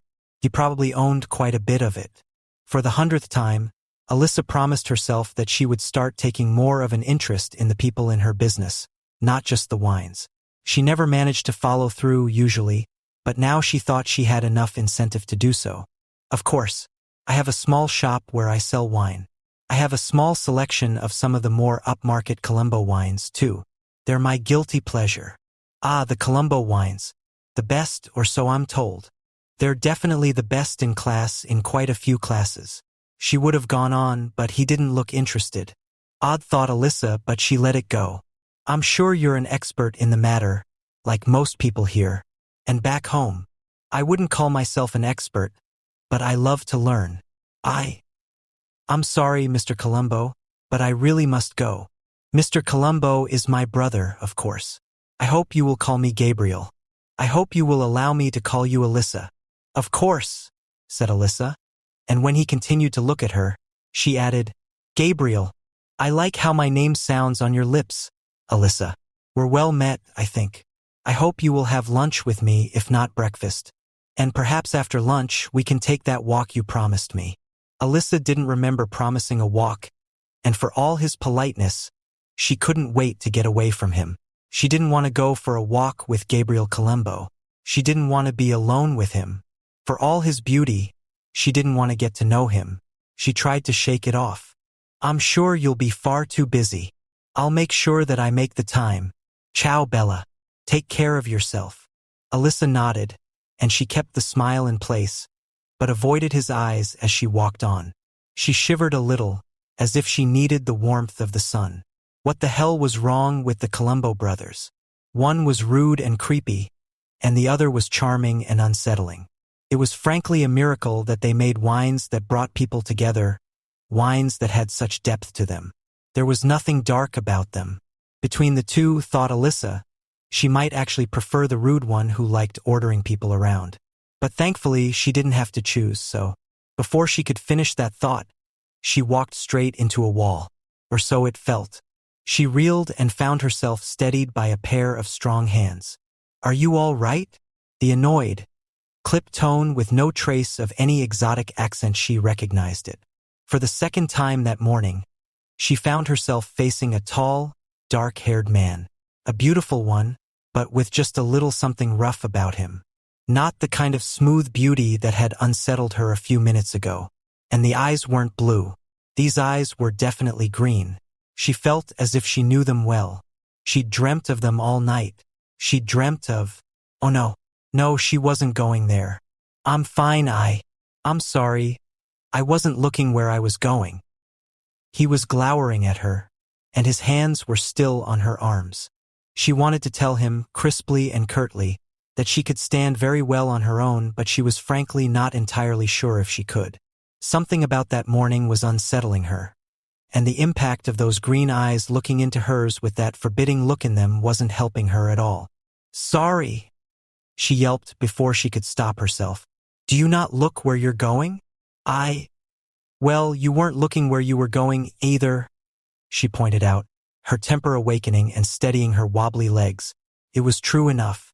Took two to walk into each other, not just to tango. "I beg your pardon, Miss Benjamin. Are you all right?" "I'm fine. I'm sorry. I was lost in... Well, actually, I just met your brother a little way back." "Excuse me?" He looked at her as if she was crazy. "What?" "Gabriel Colombo, he said his name was, and he looked a lot like you, so I assumed he was your brother." "Wasn't he your brother?" "Oh God, I made such a fool of myself if he's not your brother. I talked to him as if he knew all about Colombo wines." "Calm down, please. Gabriel Colombo is my brother. But he's not here at this event." Alyssa frowned. "Really? About as tall as you are? Well, no, actually, probably about an inch or two shorter than you are. I misremembered how tall you are. I think. Hair a shade or two darker than yours. Blue eyes, and a very Italian accent. Did you go to different schools or something? How is it that he has an accent and you don't?" Why was she blathering on like that? He'd gone completely still. His hands were still on her arms and the grip tightened uncomfortably. She tried to pull away, but he didn't even seem to notice that he was holding her, let alone holding her too tight. "Could you let me go? I'm fine now." "Oh, yes, of course." He dropped her like she was a piece of hot coal. She rubbed her arms, glad she didn't bruise easily. The man really should have a care for how strong he was. "I apologize, Ms. Benjamin. You caught me by surprise. I'm the one who feels caught." "You have very strong hands," grumbled Alyssa. To her surprise, he looked absolutely chagrined and ashamed. She unbent just a little. He looked human for once. "It's okay, you just don't know how hard you grip things sometimes. It happens. Like when you accidentally bruise Peaches." "Have I bruised you?" Now he looked absolutely appalled. No, she assured him hastily. "I don't bruise easily. I'm fine, really. So you didn't know your brother was here? Maybe I was mistaken. I've never seen him before." "I'm quite sure you weren't mistaken, Ms. Benjamin. I don't think you make mistakes so easily." Was there something hidden under those words? No, she was imagining it again. Boy, her imagination sure was running wild. She needed it to take a break. A long break, if possible. "I try not to. I'm pretty sure it was him. Maybe there was some kind of miscommunication. Like a scheduling conflict. I'm sure it's no big deal. Anyway, it can't be a bad thing to have the brand represented twice over like this. Can it? I'm sure it will all be just fine." Babbling again. She was babbling again, and what difference did it make to her whether things turned out fine for his brand? It had nothing to do with her. Absolutely nothing to do with her. Let me walk you back to your cabin. Alyssa frowned. I'm out for a walk. Of course. At breakfast. Isn't it time for breakfast? What? I guess. I wanted to go for a walk before breakfast. Yes, of course. Lunch, then. Alyssa looked at the man closely. Had he, unlikely as it seemed, hit his head somewhere when she'd run into him? I'm sorry, Mr. Columbo. But what on earth are you talking about? Have lunch with me, please. He looked like he'd had to remind himself to say that last word. Well, that is an improvement on last night. Excuse me? Alyssa could have bitten her tongue. Last night, why had she brought up last night? He couldn't know what her dreams had been like. Of course that was impossible, but she knew it, and she really didn't want to think about all of those dreams. Not when he was standing right there next to her, looking at her like that as if, sorry, I didn't sleep too well. That makes two of us. Ms. Benjamin, it looks like we got off on the wrong foot with each other.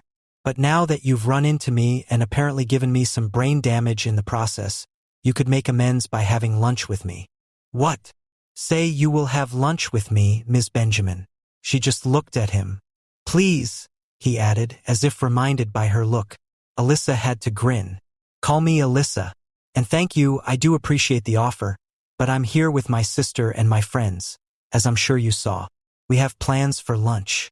Well, I think we have plans for lunch. Did we make plans for lunch? A lot of last night is a bit of a blur. I know how you feel, he murmured.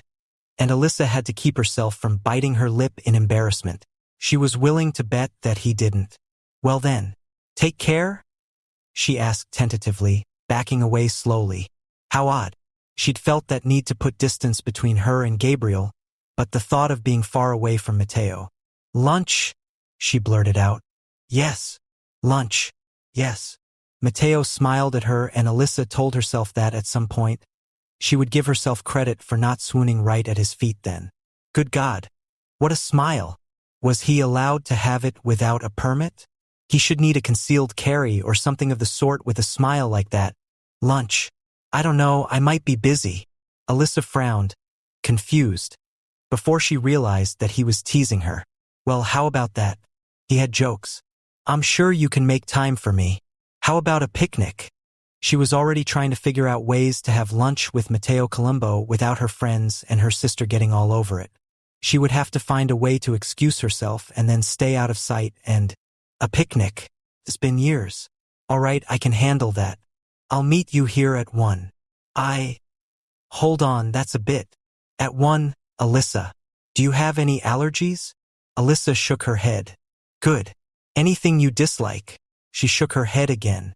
There were plenty of things she disliked, but she couldn't think of any of them right at that moment. Then I will see you at 1. Take care, Alyssa. She nodded, and before she could come up with more ways to make herself look and feel like a fool, she turned around. Let me walk you to your cabin. She turned back, ready to say no. She didn't need an escort to go to the cabin, for heaven's sake. It was just a couple of minutes away.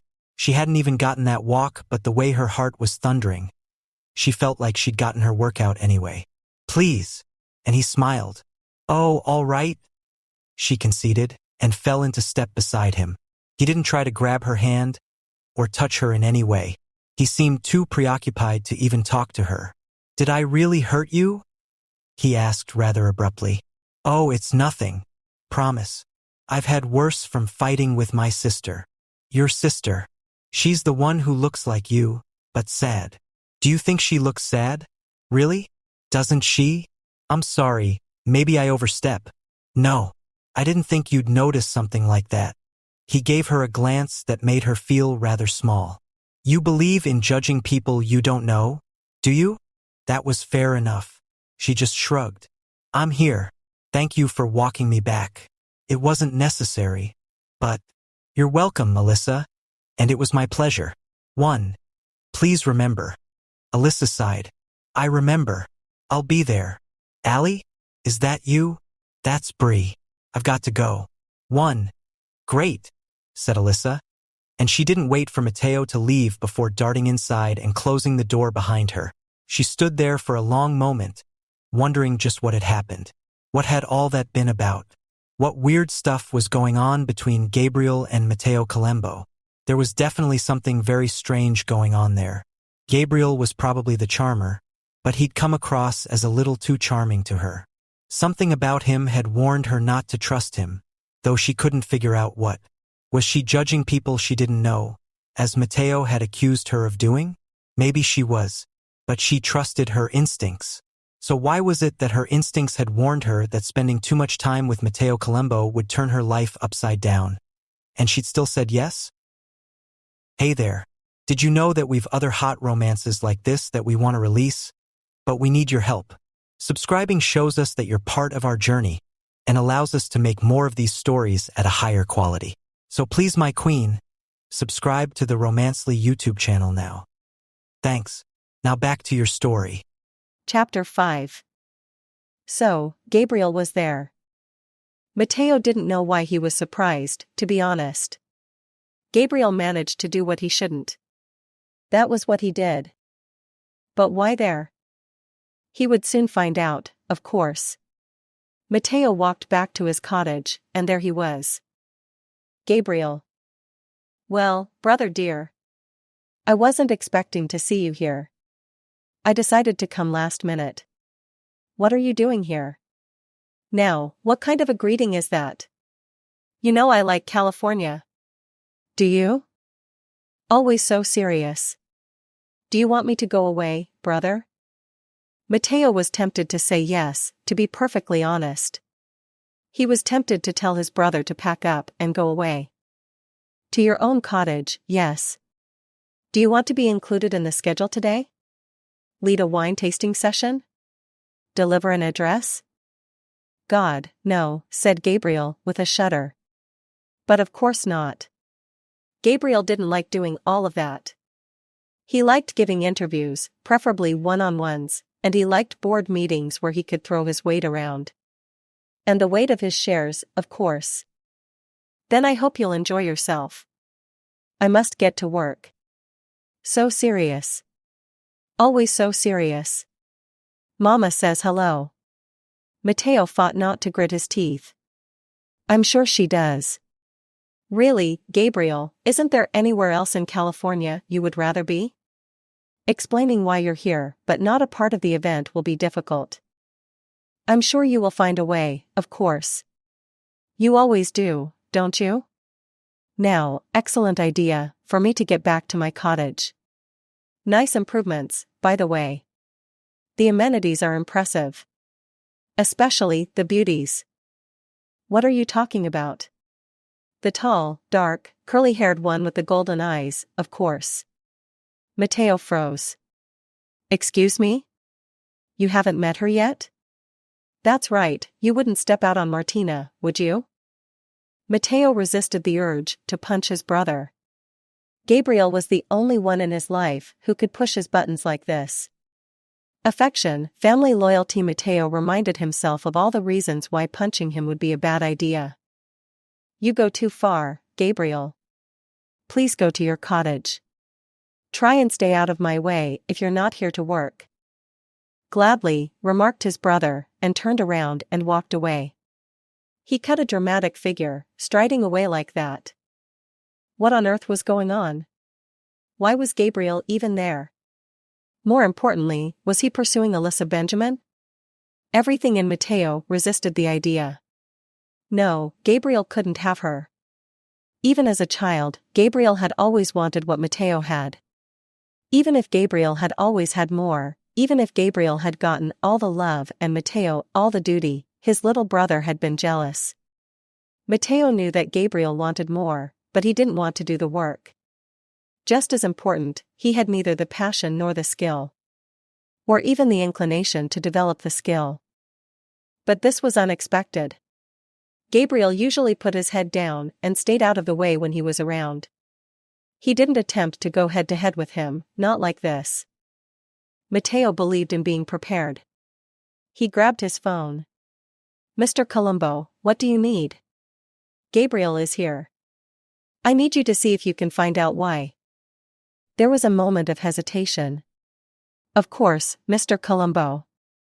I'll do whatever I can. Thank you, Claudia. Oh, I need you to arrange a picnic lunch for me. Now there was a moment of shock. It was odd how he had learned to read Claudia's silences. They'd worked together for about 8 years. They knew each other very well, indeed. Yes, of course. Are there any preferences or allergies? None that I know of. No diet restrictions. A picnic for 2. Of course, Mr. Columbo. It will be ready by 12:50, if that works for you. Great. Thanks, Claudia. Of course, Mr. Columbo.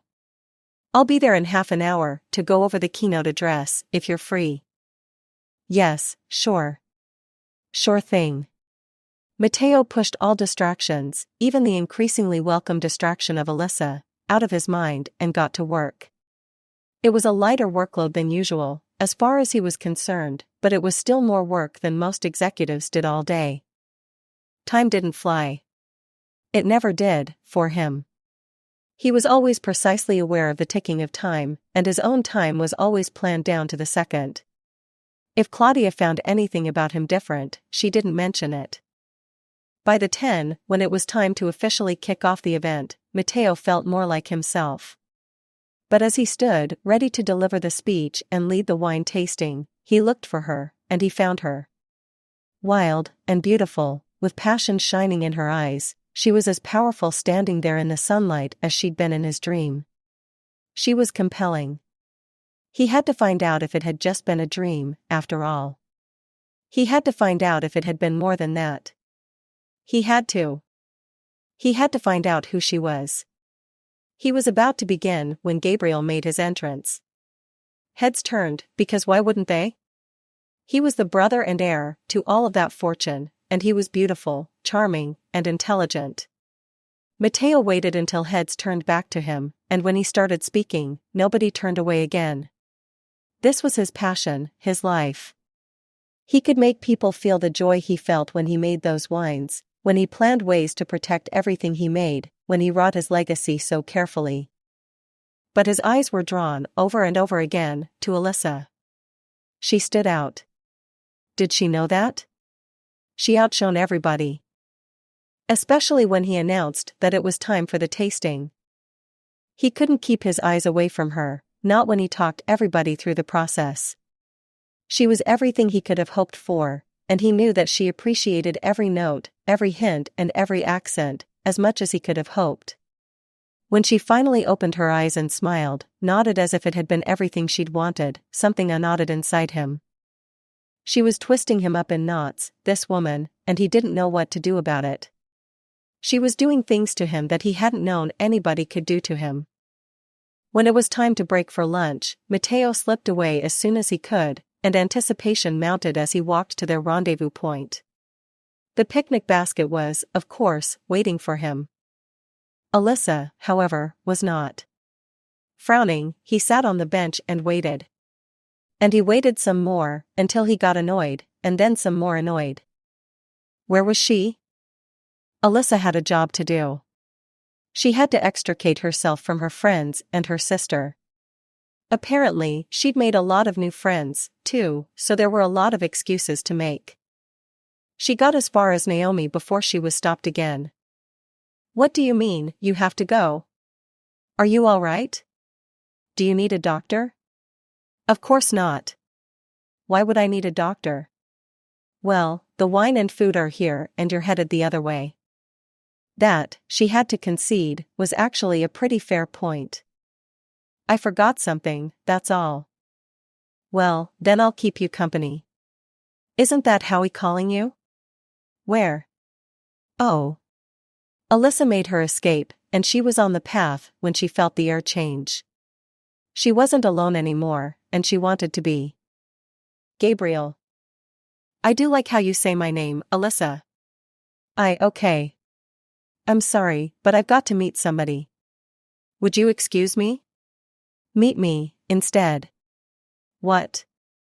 Don't meet anybody else. Leave them waiting. Leave him waiting.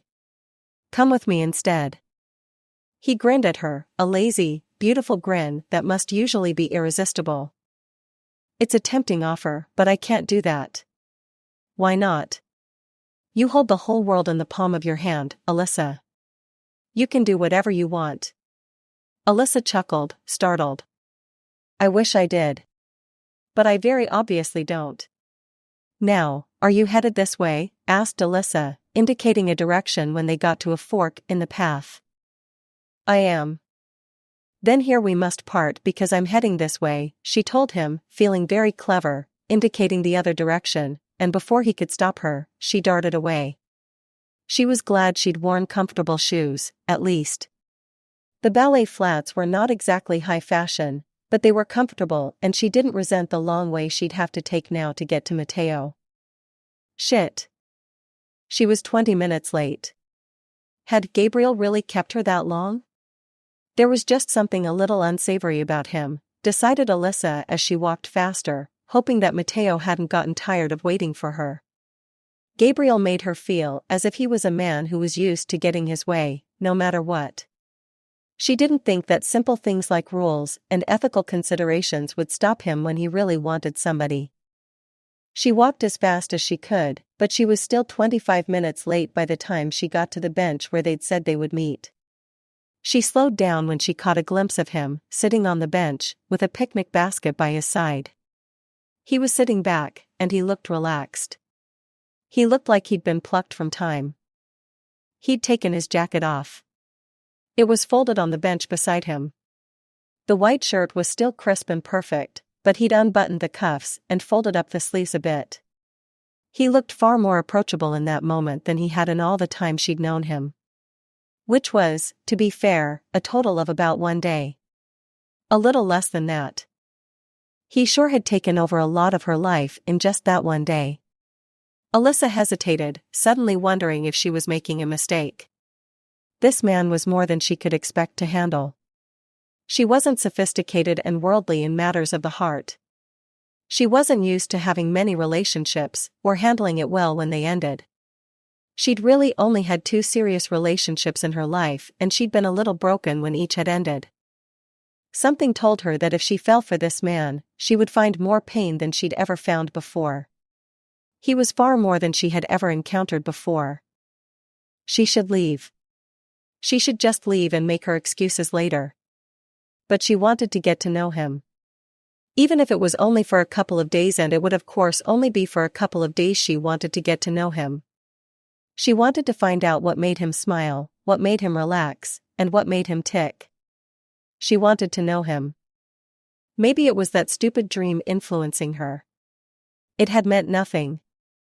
She didn't believe in things like the meanings of dreams. It had just been a long day. She told herself that she should walk away. Maybe she would have walked away. But right at that moment, he opened his eyes, and he looked right into hers. And she knew that there would be no walking away, not anymore. Sorry.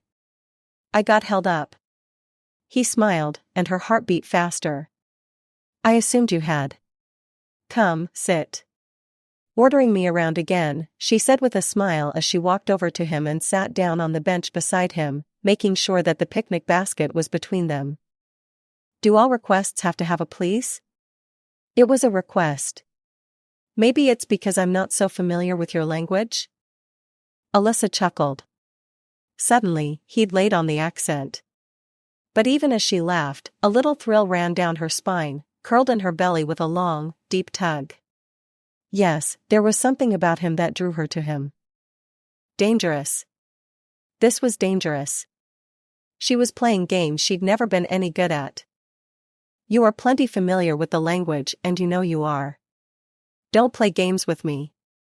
I wouldn't dream of it. Wouldn't you? Of course not.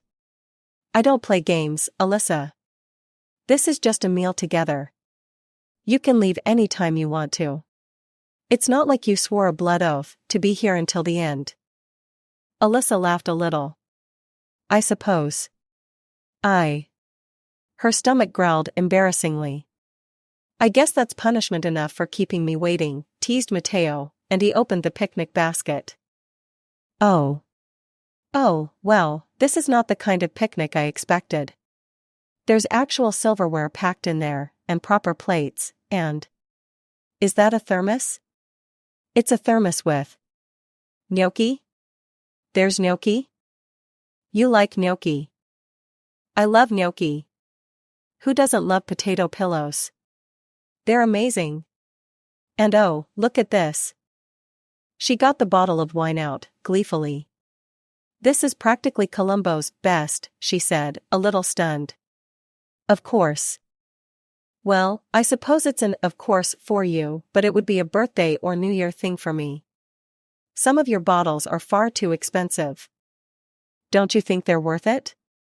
I suppose they are, but even people who can't afford it should have some of the joy and complexity it brings, don't you think? It seems unfair that only the rich can have the finer things in life. We all have a life, we all have aspirations, and we all enjoy good things. This way of sorting out who gets those good things and who gets nothing seems very arbitrary. Matteo chuckled, and Alyssa shrugged. Sorry. I didn't mean to. No, don't be sorry. Well, Alyssa, I can tell you quite honestly that I've never before been on a picnic lunch with a lovely woman who took me to task for having too much money. That's not what I'm doing. Well, that's not what I meant to do. I didn't mean to offend you, I'm sorry. Don't be sorry, please. It's fine. Believe it or not, maybe I even appreciate it a little. Here, could you hold the glass?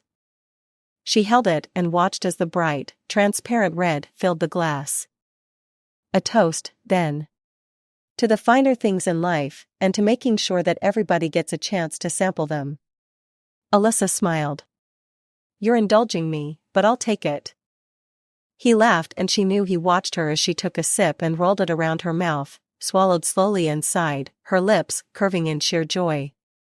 That moment, she decided, was perfect. No matter what, nobody would take that from her. How did you discover wine? The question put her on familiar ground as he handed her the plate with that gorgeous gnocchi. Well, I didn't really discover wine. It's always been a part of my life. My mother, you see, she loves Italian wines. We didn't have the money to buy more than table wine, but I watched her enjoy it. She used to share that with my dad, it was one of the things they did together. I'd watch them together and think that I would have a life like that one day, too. They loved each other so much. When Dad died, it wasn't easy for her. But she said that she wouldn't let the grief take away all the joy. She held on to the memory so fiercely. I was only 10, but I remember it. I know how brave she was now. Now you share it with your mother. And my sister. By the time we were 16, Mom would let us taste and try, and she would teach us how, too. It was smart, I suppose. Once you begin to learn to appreciate fine wines, it's difficult to see the appeal of just getting drunk. So she managed to keep us from ruining our grades and partying too hard by letting us learn more about wine. Brianna, that's my sister, she has as good a nose as I do, but she doesn't have the confidence in herself. She loves it, but she didn't want to. Well, I was the one who wanted to make it my life. So I decided that I would have a shop, and I would sell wine. That's what I do. You sell wine. Well, I'm in talks to get a florist to open in the space right beside ours, and we'll do some renovating to make it so you can pick up a bottle of wine, and you can order flowers you like, and it will both be delivered home, along with a coupon that can be redeemed at the best deli in town that has some very good cheese and cold cuts. Smart.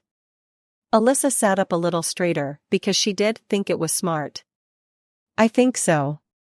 I've got a lot of it planned and a lot of it's already being organized. It's been so much, though. I needed this weekend, I think. I'm only now realizing how much I needed it, too. She smiled at him, and she forgot that he was a billionaire.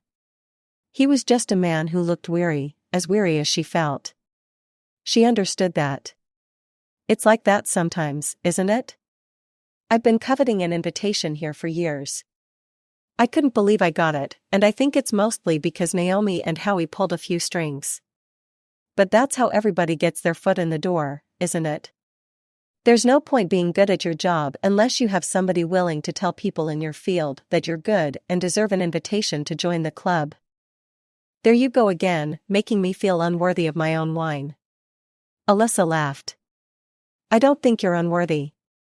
Your family worked very hard to get to this point. You worked very hard to get your foot in the door and get invited into that club. Matteo laughed a little. I didn't really wait for an invitation. It was more like I made so much money that they couldn't afford not to have me. That's one way of doing it, I suppose. Takes a lot more strength and risk, I'd guess. I suppose so. But it's worth it, for a moment like this. Alyssa smiled at him and wondered if he actually meant it. She wondered if that moment felt as special to him as it did to her. You seemed surprised to find your brother here. Alyssa regretted it the moment she said it. He didn't want to hear it. She could see that. He didn't want to talk about it. But she needed to know what was going on. For some reason, it felt like she was caught in the middle. Gabriel does as he pleases. He doesn't report to me. Really? I thought you were the supreme boss. He looked at her sharply, as if he wasn't sure if she was mocking him. Gabriel is family. Well, yes, of course he is. I have family, too. I know what it can be like. Matteo's laugh wasn't the nice sound she'd gotten used to. I don't think my family is quite like yours, Alyssa. Family is family, she insisted, but he shook his head. And volunteered no more information, so she sat there, sipping her wine, eating excellent Italian food, and wondering where she was supposed to go from there. She'd obviously said the wrong thing, and he was already brooding again. She'd been right. He was far too grumpy. We should be heading back, he said, abruptly. What? It's 2. You were nearly half an hour late. That threw off our schedule. Oh. Well, sorry about that. I guess we should head back, then. It was one of those moments that felt like a fork in the road, as if choices made then would decide the rest of your life. The urgency pressed against her. She didn't know what to do. You're a very special woman, Alyssa. His voice was so soft. She could almost feel it caressing her soft skin. She could just lean towards him, and it would be so easy, so simple, so natural to raise her head to his, to press her lips against his, too. Well, hello, said a voice, and the choice was no longer there to be made. Chapter 6. Alyssa got away from there with her life. Or at least, that's how she felt as she made her escape. Claiming that she had to get to her sister. Whatever family stuff was going on between the Colombo brothers, she had no intention of getting involved. She had her own family to worry about. People like her did not get in the middle of family battles like that. Things that she didn't understand and, frankly, she had no intention of trying to understand. In her understanding, families stood by each other. She'd been under the vague impression that Italians really took that to heart. But judging by the tension she'd sensed in the air simmering between the two brothers, she'd been quite wrong. Alyssa spent the rest of the day avoiding both of them. It wasn't as hard as she'd thought it would be, because Brianna had signed them up for a special tour of the vineyard, and it was interesting enough that she almost forgot about everything that had happened. By the time she got back, it was time for dinner, and she was so tired that all she wanted was to fall asleep. This time, she didn't have that long soak that hadn't ended so well the last time. She fell asleep, exhausted, but it didn't take long before the dreams came again. This time, he wasn't in the fog. He stood at the top of a hill, watching, waiting, and she knew that he was waiting for her.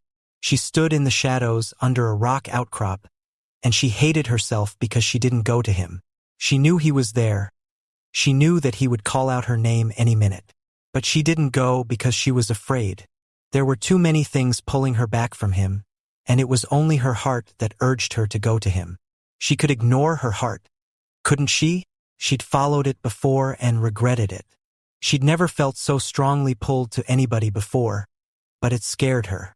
The sheer force of what she felt scared her.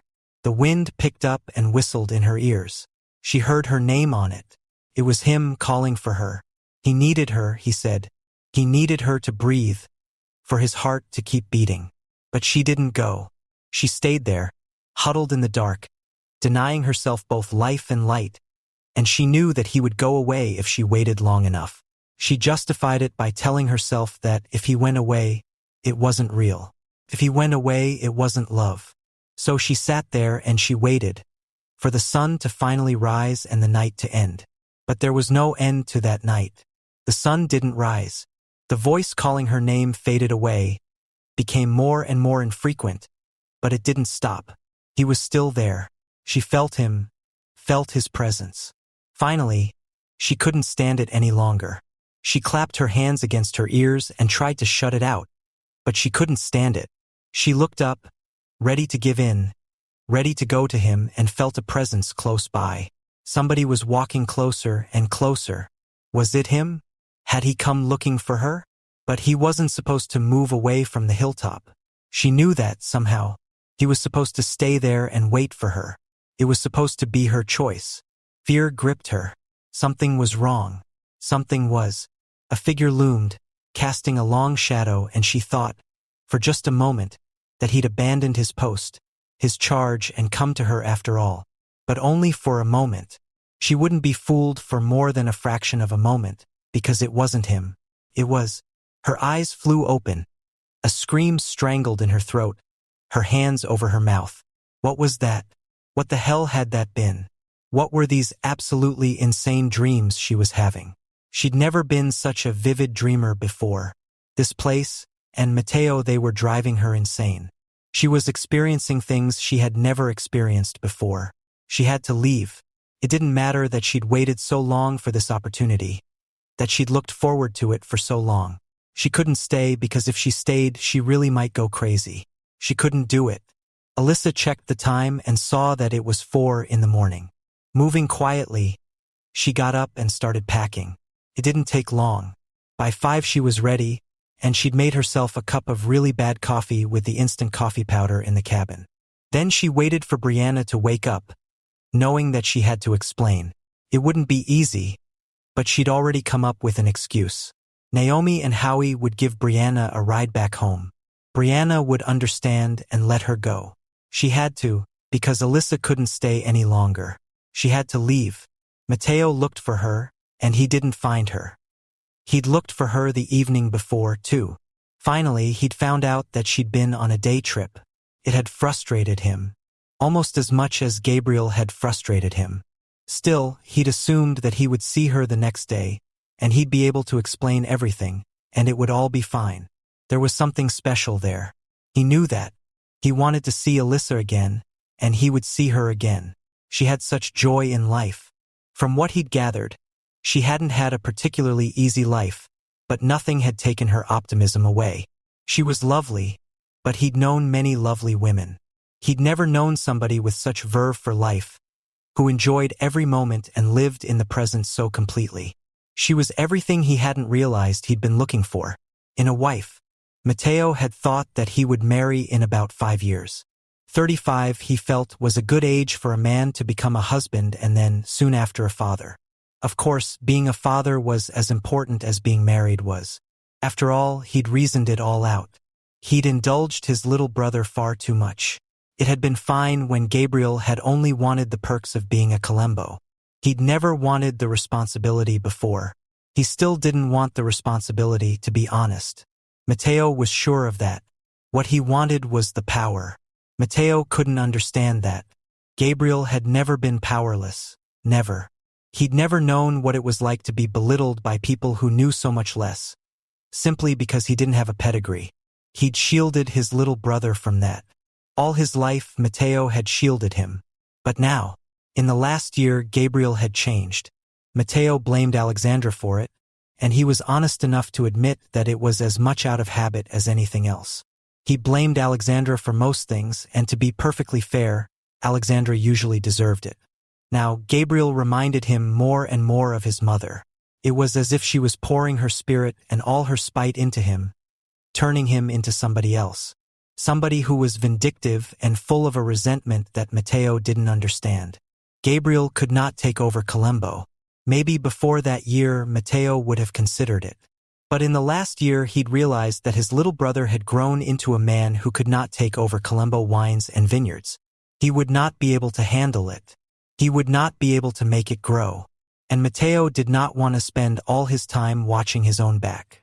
He didn't want to be worried about takeover attempts, about Gabriel scheming behind his back, because he knew that there were enough board members to give Gabriel support. There were always people who could be bought. Most people had a price. Gabriel might soon be willing to pay it. Marriage, and an heir that would change everything. He would have been willing to hold on for a few more years to find the right wife. 2 days ago, he wouldn't have described the right wife in any way that would fit Alyssa Benjamin. But now, he hadn't known that he'd been looking for her, but he'd recognized her the moment he'd seen her. She was the one who could be his mate. She was strong enough to be his mate, and he wanted that joy in his life.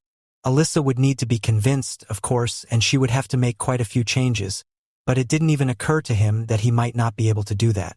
He would need to prolong his time in the States, but he could do that. He would have to send Claudia back to make sure that he was kept up to speed, and he could rest assured that things would be fine if he did that, too. He could stay long enough to convince Alyssa Benjamin that when he went back to Italy, she should marry him and go back with him. He had absolutely no doubts about that. He was very confident, which was why when he found out that Alyssa had left, he got a bit of a shock. Alyssa was awake and more than a little pissed off. It was 7 in the morning. Yet again. She was not used to this and she had no intention of getting used to it. When she woke up early, usually, it was because she had a reason to wake up early. She liked sleeping. Now, if she'd gone to bed early and then woken up early, maybe she would have appreciated the sunrise and the bright, beautiful new day. But no, she'd gone to sleep at 2 in the morning because she'd had orders to figure out, and paperwork that had gotten lost, and a rare bottle of wine to track down that she'd almost found but had it snatched away right from under her nose, or so it felt. So after all of that, she'd been exhausted, and she'd welcomed the exhaustion because she thought it would make her sleep like a rock. But no, she'd been far too naive in that hope. She'd been plagued, yes, plagued, by those damn dreams again. It was as if meeting that man had unlocked some part of her that she hadn't even known existed. A part of her that seemed to like the idea of being in some gothic romance of the kind she'd never even liked. None of it made any sense. Generally, she would shrug it off and she would tell herself that she could wait it out. But now she was going on 3 nights of very little sleep and it was beginning to annoy her. She'd been up for an hour and a half and she'd tried all the things that usually relaxed her. She'd tried deep breathing. She'd tried yoga. She'd tried listening to calming music. She'd had an entire calming playlist on. She'd even given up and tried some of that herbal tea that Brianna had given her. None of it had worked. And the tea was so bitter and tasted so horrible that she was even more annoyed than she'd been before she'd started. This was already shaping up to be a worse day than the day before, and that had been a pretty bad day. When her phone rang, Alyssa glared at it sourly. She considered letting it go to voicemail, but maybe it would be a distraction. She grabbed it and glared at the screen. She didn't have that number saved in her contacts. Apparently it wasn't in the database either, because it came up as caller unknown. Alyssa didn't usually take calls from numbers she didn't know, not on her personal phone. Her business line was another matter, of course. She couldn't afford to be picky there. But still, a distraction. If it was a telemarketer, maybe she would sing to them until they hung up. That would be a change of pace. She took the call. Hello, Alyssa. She froze. Colombo, not Matteo. Yes, this is Gabriel. Oh, hello, Gabriel. You left without saying goodbye. Well, I guess I did, but I wasn't sure that we'd become close enough to say goodbye. I had an emergency at work. That's a pity. Is everything all right? Is there any way I can help? You run a shop that sells wine, I hear. I do have a few contacts in the industry if you think it could help. Alyssa frowned. Thank you for the offer. It's very kind. I'll keep it in mind. But for right now, I handled it fine. Well then, it is a pity that you left as suddenly as you did. I missed you, and so did Brianna. Alyssa had just begun to relax a little. She froze again. Brianna? I drove her home last night. She wasn't very happy with being left alone like that. But I suppose I should thank you, in a way. I had a wonderful time. Your sister is a lovely woman. She is, agreed Alyssa. But she didn't like where this was headed. She didn't like it at all. Well, I suppose I just wanted to check and see that you're all right, and thank you for your company. Oh, and Brianna's, of course. Well, you should thank Bree for her company. I did. Plan to again. I feel we should get to know each other, you and I. Alyssa really didn't think so. What had Brianna been thinking? Why had Naomi and Howie not driven her back as they'd said they would? Why had nobody told her any of this? Why was she finding all of this out from Gabriel? None of it made any sense. Well, I'm sure you'll be going back to Italy soon. You must have a lot to do back there with the business and everything. I'm not entirely sure, Alyssa. It feels like there's a lot here that I cannot get back home. There is? I'm sure you can get everything you want there, tried Alyssa a little desperately. I'm afraid not, but it doesn't matter. My very responsible older brother takes care of business so well that nobody will miss me if I'm not in Italy. I will have plenty of time to get to know you better. And of course, Brianna too. The lovely Benjamin sisters. Oh, I'm sure Bree is flattered. I hope so.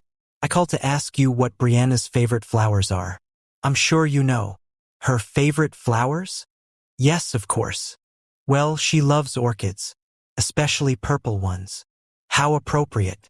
Thank you, Alyssa. I hope we can have that dinner together soon. Ciao. He hung up and Alyssa looked at her phone, completely confused. What the hell was going on? She should call Brianna. She should call Brianna right at that moment and find out what the hell was happening. Before she could, her phone rang again. Alyssa seriously considered just throwing it across the room and pretending it had never existed. But she took the call, resigned to her fate. It was probably Gabriel calling to ask what Brianna's favorite perfume was. What was she supposed to do about it? Hello, said Alyssa, more than a little irritably. Alyssa. She froze again. Her heart skipped a beat and then beat faster as if to make up for it. She recognized this voice too. Matteo. Yes, you left. I had a work emergency, she said, but the lie turned to ashes on her tongue. It sounded weak because it was. She hadn't had a work emergency. He'd know it. You didn't. Don't you tell me what I didn't have. You didn't tell me you were leaving. You ran away, he accused. Don't be ridiculous. We met 2 days ago. I had to leave and I did. Sharing one picnic lunch doesn't mean that I need to tell you when I'm leaving or where I'm going. It was more than that. It was not. That's all it was. For heaven's sake, what is wrong with the two of you? The two of me? Not the two of you, the two of you. Your brother and you. There was a pause. She felt things change in that pause. What did my brother do? He apparently drove my sister back home. She was supposed to come back with friends, and your brother drove her back. And now he called me to tell me he wanted to get to know us better and is asking what her favorite flowers are. I don't know what's going on with both of you, but if either of you hurts her, I will hunt both of you down myself. Alyssa didn't have a clue where all of this was coming from, but she was filled to the brim with frustration and confusion, and she let it flow. If the Colombo brothers wanted to call her in the morning when she was sleep-deprived, they could both deal with the consequences. I'm not sure why you're angry with me for that. That was a fair point. Why are you calling me, Matteo? Because I looked for you and I couldn't find you. I wanted to see you. I want to see you. Look, don't you have an empire to run or something? You're Matteo Colombo. Jesus. I am not Jesus. I didn't say you were Jesus. You're trying to put me off balance and I don't appreciate it. You have a whole empire in Sicily and in every other winemaking area in Italy and in other places, including California. Yes, you knew that already. Why are you calling me? Why were you looking for me? Because I want to see you, Alyssa. I want to see you again. Well, I'm sure you have important things to do with your life, and my schedule is a bit full, and I don't need complications in my life, so the complications are already in your life. I heard that you're looking for a bottle of Madeira, a specific Madeira. The change in subject nearly gave her whiplash. How did you know that? Because she'd spent hours trying to track down a bottle, and she'd almost done it, and then it had just vanished from under her nose, or it might as well have. I have my sources, Alyssa.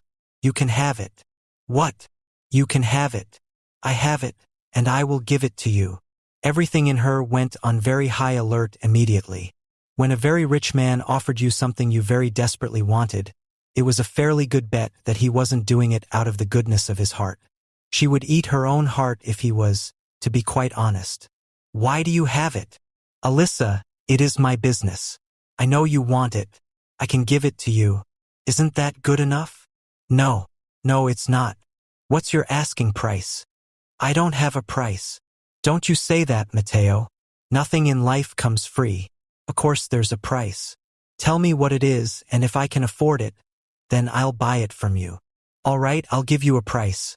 Dinner with me tonight. What? That's my price. That was ridiculous. And she had a feeling, a premonition, if she cared to call it that. She knew that that wasn't all.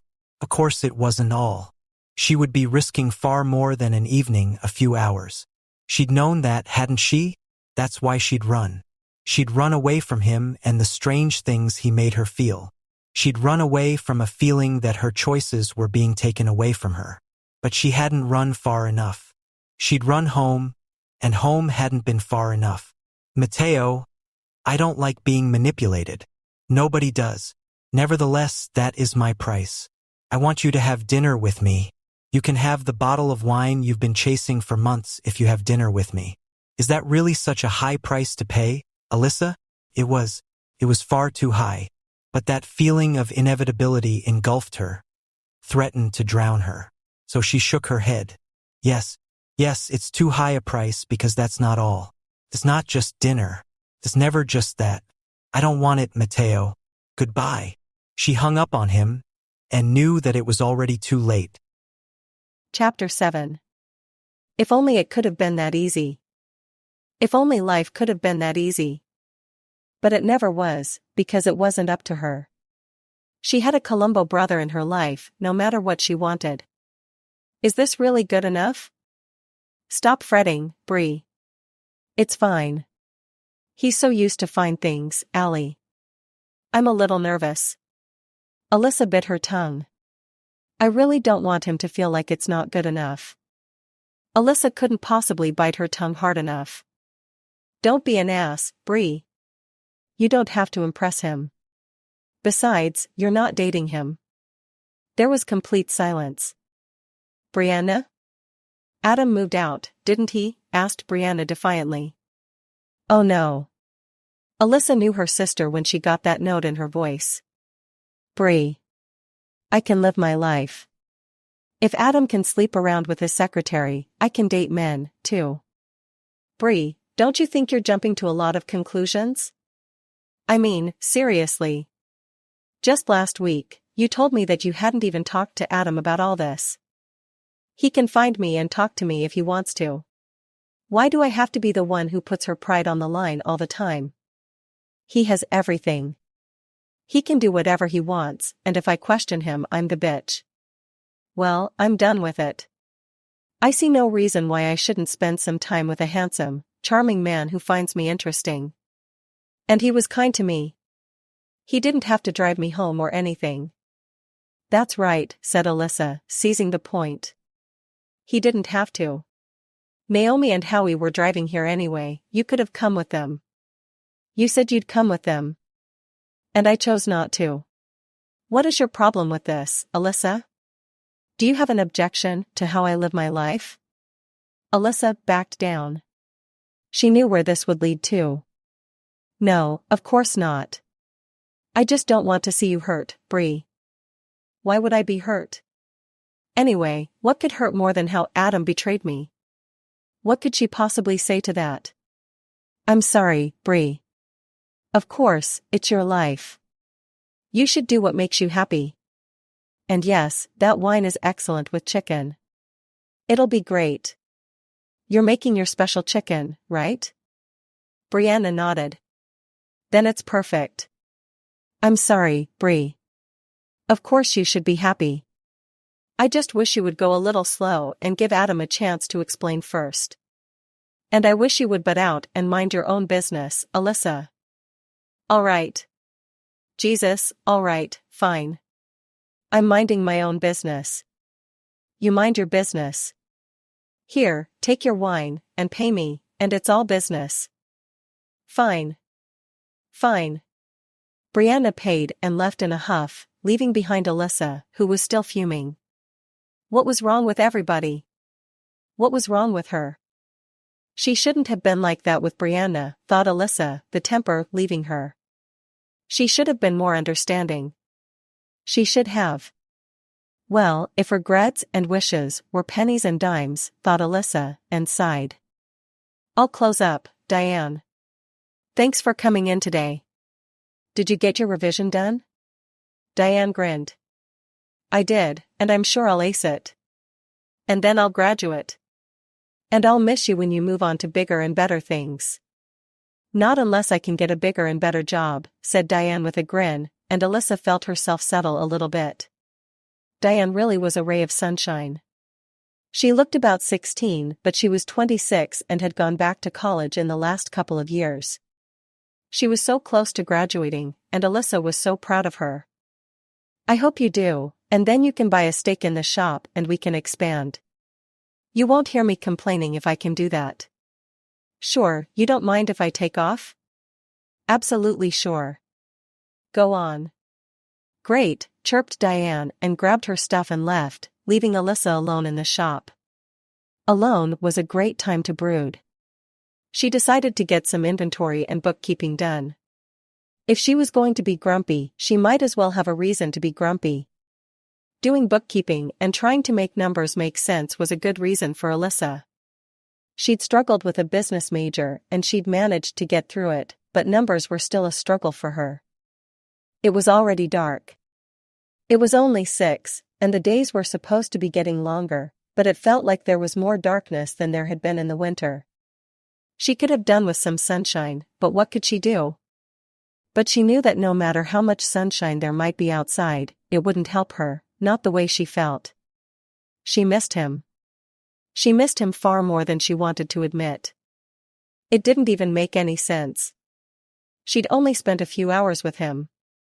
Of that, only about half an hour had even been pleasant. But it felt as if he'd been with her every night because her dreams. Frankly, they were beginning to alarm her. Alyssa was beginning to consider therapy, or some kind of hypnotism, because she kept dreaming of storms, and Matteo searching for her, and Gabriel finding her instead because she wouldn't go to Matteo. They made no sense. There was nothing about Gabriel that could legitimately be called alarming, and everybody else loved him. Brianna obviously liked him just fine. Matteo hadn't called her since that day when he'd tried to bribe her into meeting him. How could he possibly have thought that that would work? He'd only succeeded in insulting her. And hurting her, she could admit it. Even as she thought of him, let him creep back inside her, she saw the flash of lightning, heard the crash of thunder. She should have jumped out of her skin, but she didn't. Alyssa stood there, in the middle of her shop, expectantly. Another flash of lightning, another roar of thunder, wild and angry, and the rain lashed down. It was wild and primal. But it was just a storm. There was nothing more than that. No figure appeared to her, searching for her. Sighing, a little exasperated with her own newfound fanciful imagination, Alyssa walked to her door and turned the sign from open to closed. She was just about to turn the lock and pull down the shade when she saw it. Alyssa frowned. She'd imagined it, hadn't she? There was nothing out there. Her stupid dreams were driving her mad. Maybe she did need therapy now. But there was something there. A figure, tall and imposing, walking through the pelting rain almost as thick as a curtain, towards her. Even through the sheets of water pouring between them, even in the darkness, she thought she could see his eyes. Panic filled her. This couldn't be happening. She was not prepared for this to happen. Was it the one who searched for her? Or was it the one who found her? All the panic and fear and uncertainty and longing in her dreams wrapped around her heart and squeezed it as if it wouldn't let her breathe, wouldn't leave her alive. The figure stepped under the eaves in front of her door, and it was just a man. A man who could make her half mad with longing. A man she barely knew, but somehow recognized in her heart. He didn't knock. She had her hand on the key. If she turned it and turned away, he would leave. This would be the third time she'd turned him away in some way. She knew it would be the last. She couldn't do it.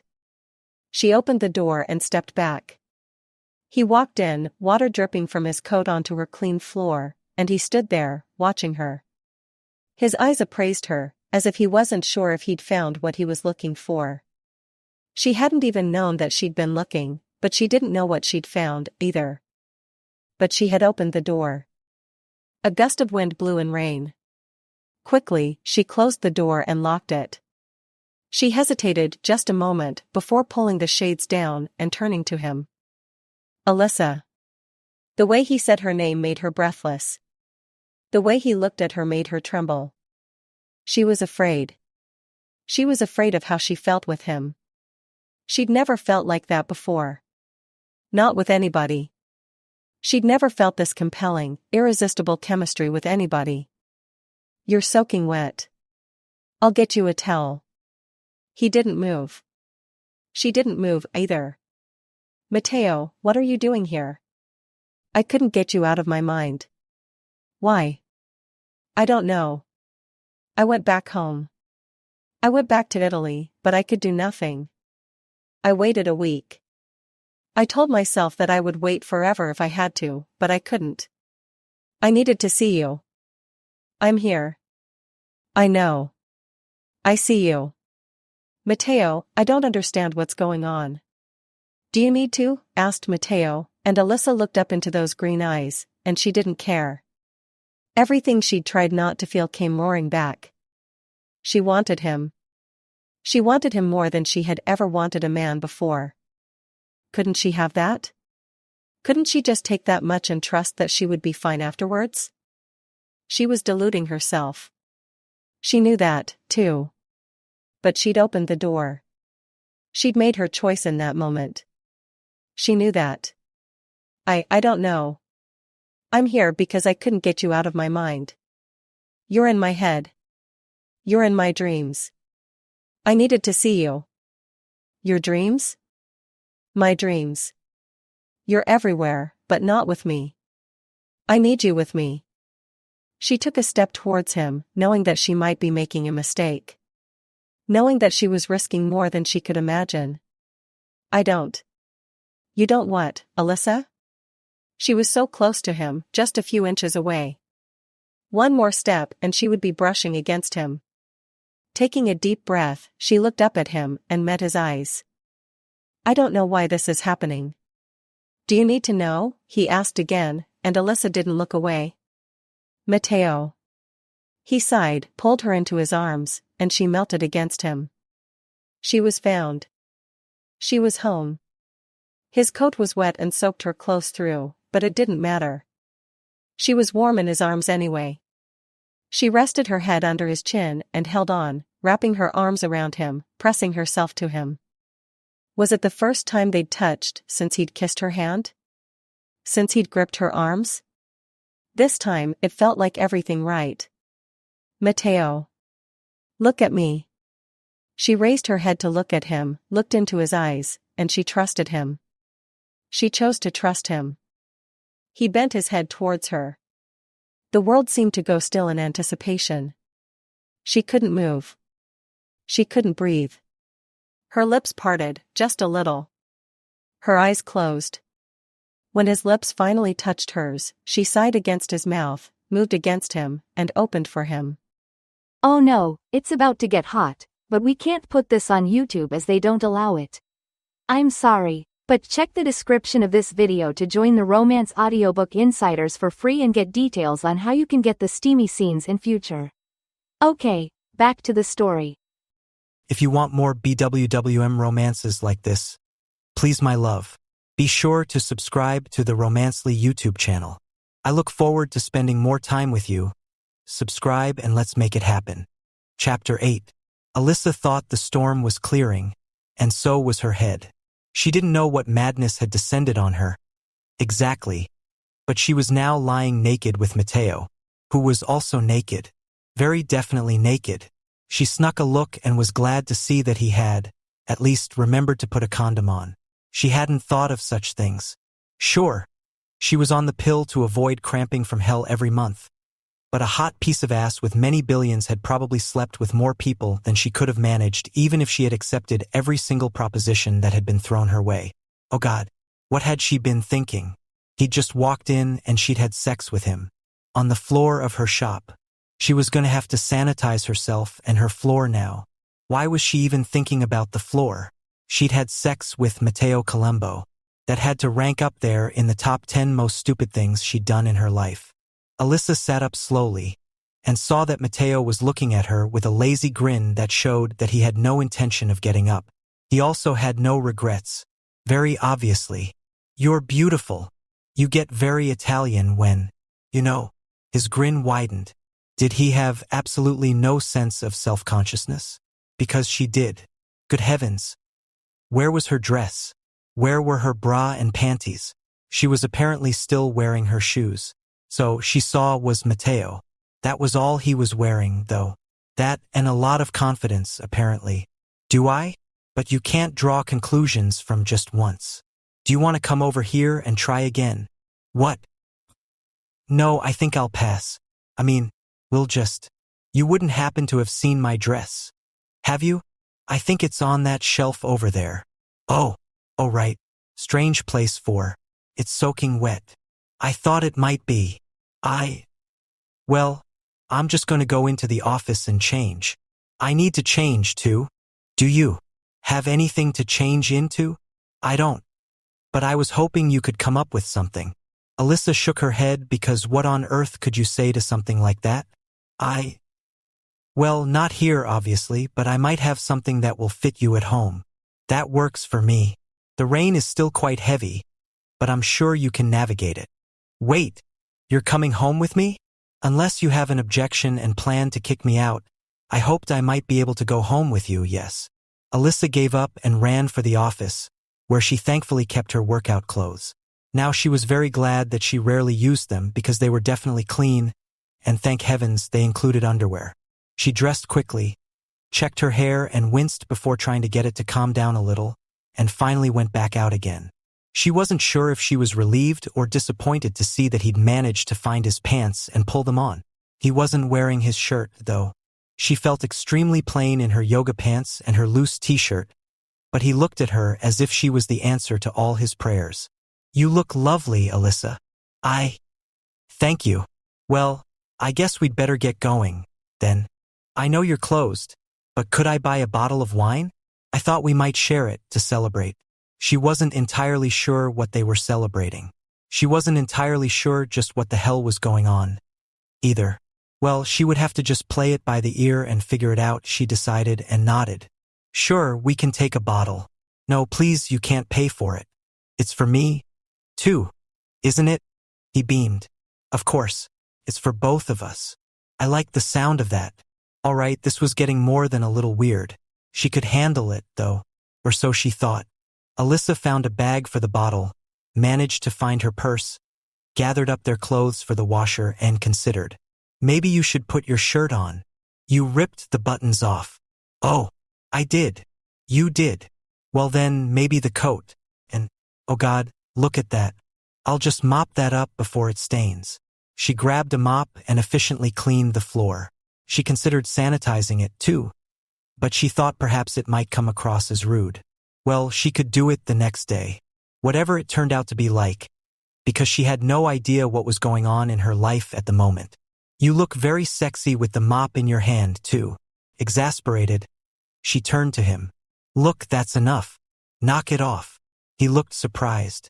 Knock off what? Knock off the ridiculous compliments. Anyway, what do you mean I look sexy with a mop in my hand? What next? I'd look better pregnant and barefoot in the kitchen making you a sandwich. Would you like that? Oh, for heaven's sake. If you keep that up, next time you can do the mopping. I'm so pleased you think there will be a next time. Alyssa bit her tongue because he sounded like he had an answer to everything.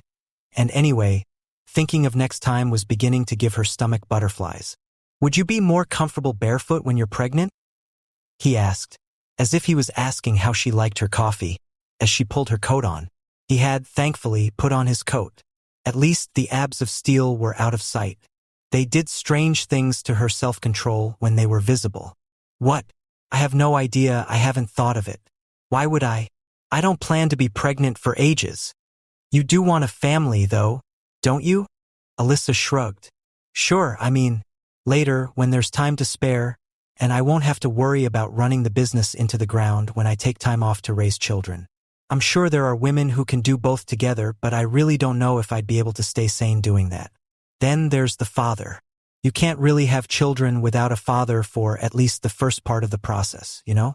And I'd like to be in a good relationship with a good man who wants to be a loving and responsible father before I have children. I remember my father. He was a lovely man. I miss him even now. I know I can't control everything, but I want my children to have a chance to remember their father fondly like I do, at the very least. Alyssa stopped, wondering where all that had come from.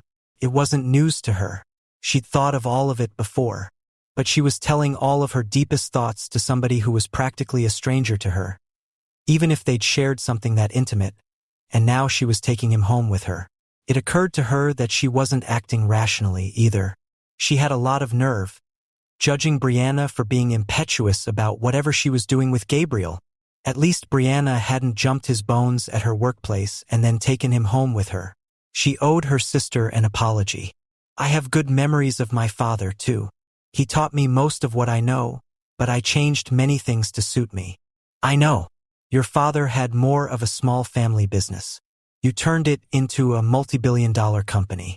You have a lot of other holdings, too, don't you? I mean, your business. It's not just wines and vineyards, you do a lot more. I have a couple of restaurants, holdings in a few hotels, real estate.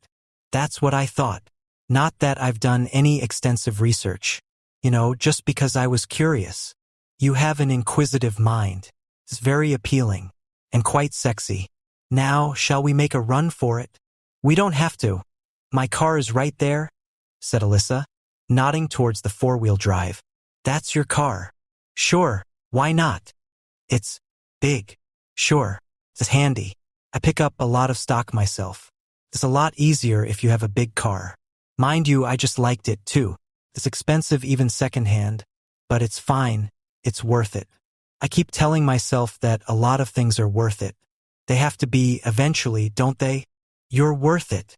Well, I have a hood for my coat, so just wait here. I'll get in, open the door, and then you can dash in. Of course. I don't think I remember the last time a woman drove me home. This is novel. Alyssa had to grin. He was acting like a kid who'd found a secret stash of Halloween candy. It was quite adorable. She made the dash, opened the door, and waited. She had to admire how lithe and quick he was as he moved and got into the car, barely getting wet again. He began to get out of his coat. So, the heater doesn't work that well, she lied. So you might want to keep your coat on. Oh, of course. I'll have to make sure your heater is fixed. Alyssa frowned, but she let it go. They were obviously not on the same page. They might not even be reading from the same book, or even books from the same shelf. Hell, maybe they were in entirely different libraries. But it seemed churlish to point that out right at that moment, so she drove home. Was it odd that it didn't feel odd to be taking Mateo home? She knew that she hadn't tidied up, so there would be a mess. But it didn't embarrass her like it would have with most people. It was all right. She was taking him home. Your home isn't far. She went still before shifting gear and driving on. You looked up where I live? You Googled me, too, Alyssa. I have more resources to use. I needed to be able to find you after landing here, in case I was delayed. All right, that was reasonable enough, but still weird. I suppose so, but we're fated, Alyssa. We might as well accept it. Wait, what? Fated. I should have known. It's a family legend. It's a what now? My grandfather was an orphan. That's why our surname is Colombo. It's a name given to orphans. He was found in a basket in front of a church. It used to happen quite often, unfortunately. When he was found, there was a letter in the basket. It said that he had been made in love, but the love could not be. She would not rest in peace until the love was found and sealed again. What was that supposed to mean? Well, nobody can be sure, but it sounds like the poor woman my great-grandmother conceived out of wedlock and found no support. She did the best she could, but knew her soul would never have peace until love was found and sealed again. And what does that have to do with me? You're my love. I was supposed to find you. That is quite a leap, and a great stretch, and very unlikely, Matteo. The story goes that my grandfather was left at the church on a stormy night. Tonight is a stormy night. Sure, but that's also called a coincidence, and it doesn't mean anything more, pointed out Alyssa. I have been dreaming of storms, and that cliff. You have too, haven't you? Alyssa's pulse scrambled. What? There was a drawing in the basket, too. It was exquisite, and it was of a cliff, and the sea underneath it. I always believed that my great-grandmother couldn't live with her own guilt. I believe that she took her own life. Wow, that's bleak. But you have been dreaming of storms and that cliff. Well, the weather has been bad and my life has been pretty weird lately, so it's really no big deal that I've been dreaming of storms. Dreams mean things, Alyssa. This is not all there is to life. I believe we are fated. My dreams got worse after I went back. I couldn't find you in them. Well, because you went back, I guess. Look, this is home. She pulled into the short driveway of the tiny house that had belonged to her grandmother, and had that feeling of being home that she always did. It's very lovely. Thank you. My grandmother used to keep quite a garden. I'm not as good at it as she was, but I try. Nothing's blooming yet, though. In a few weeks, maybe. Look, the storm is letting up. That's good. Come on. Yes, said Matteo simply, and he took her hand as they walked into the little house that she called home. Matteo knew that Alyssa was looking at him as if he was slightly crazy, and to be fair, he couldn't really blame her for it. But she would see. She would see because he knew that he loved her, and he was sure that they were fated to be together. She would see that too. Matteo wasn't a fanciful man, but he saw patterns and he had an open mind.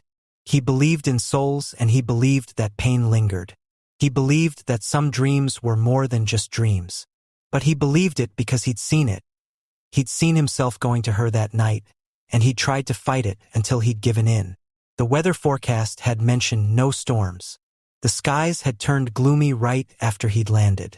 Sometimes, dismissing signs because they simply could not be true was another way of being obtuse, of being too arrogant to admit that you do not have all knowledge. He believed in fate too.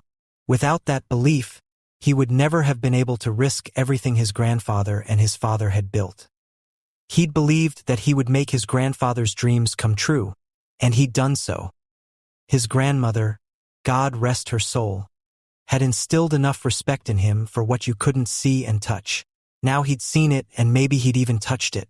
What kind of arrogance must a man need to deny it? He didn't blame Alyssa for not believing him. Not yet, not fully. But he knew she'd felt it too. She'd felt it when they'd touched. No matter what, they were meant to be together in the home of his ancestors, doing the thing they both loved, that they both had so much passion for. Why? Look at what she'd done with her shop. That was just more proof that she'd always been meant for him. His grandmother, thought Matteo, would have loved her. She would have loved her practical nature, her desire to work hard and succeed, her commitment to family, and her values for her own children. If he had one regret, it was that his grandmother had not lived long enough to meet her. But she would look on and bless them both. He knew she would. The clouds cleared as he stepped out of the car. Of course, his woman was unpredictable in her choice of car. He appreciated that about her, too, just like everything else, and walked up to her porch. It was a sweet house. Of course, not anywhere near as big and comfortable as the mansion that would be their home, but it was sweet, and it reminded him of her. It was her grandmother's, too. Another connection, thought Matteo, though perhaps he was stretching it a little bit there. I have a washer and dryer out back. We'll pop our clothes in there, and then I'll put dinner together. Does that sound good? That sounds wonderful. All right, then. Now I have to warn you. It's a bit of a mess. I'm sure it's as lovely as you are. I hope I'm better than that, she muttered and opened the door. The lock was inadequate. Once the press got wind of their relationship, she would need much better security. He added it to the list of things he needed to do. I like your house. Thanks, so do I, said Alyssa, picking up a pair of shoes and a scarf from the floor, setting a few books straight. He decided, adorable. It was adorable that she wanted her house to look nice for him. He would give her so much more. Here, said Alyssa, interrupting him from his close examination of the photos displayed on the mantelpiece. What? Clothes?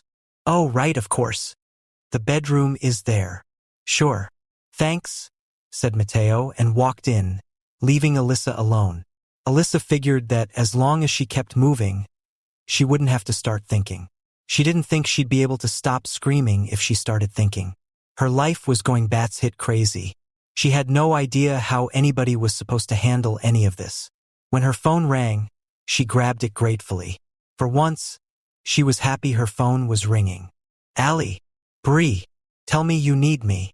No, it's just, is Mateo there? What? I knew he was wrong. It made no sense, right? What do you mean? Gabriel has been acting a little off for the last couple of days. He's been saying that Mateo has his eye on you.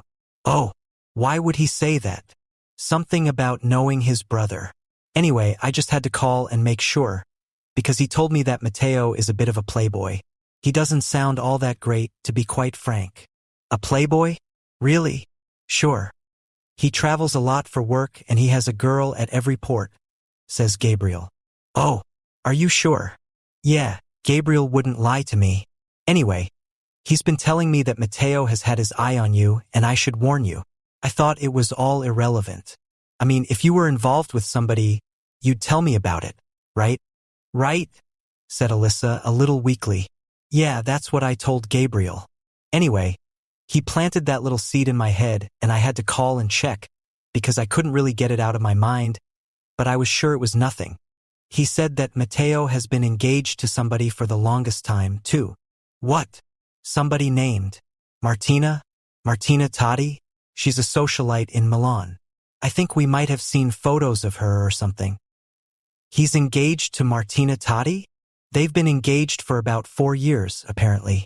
A very cosmopolitan arrangement, according to Gabriel. I guess it suits some people, but not people like us.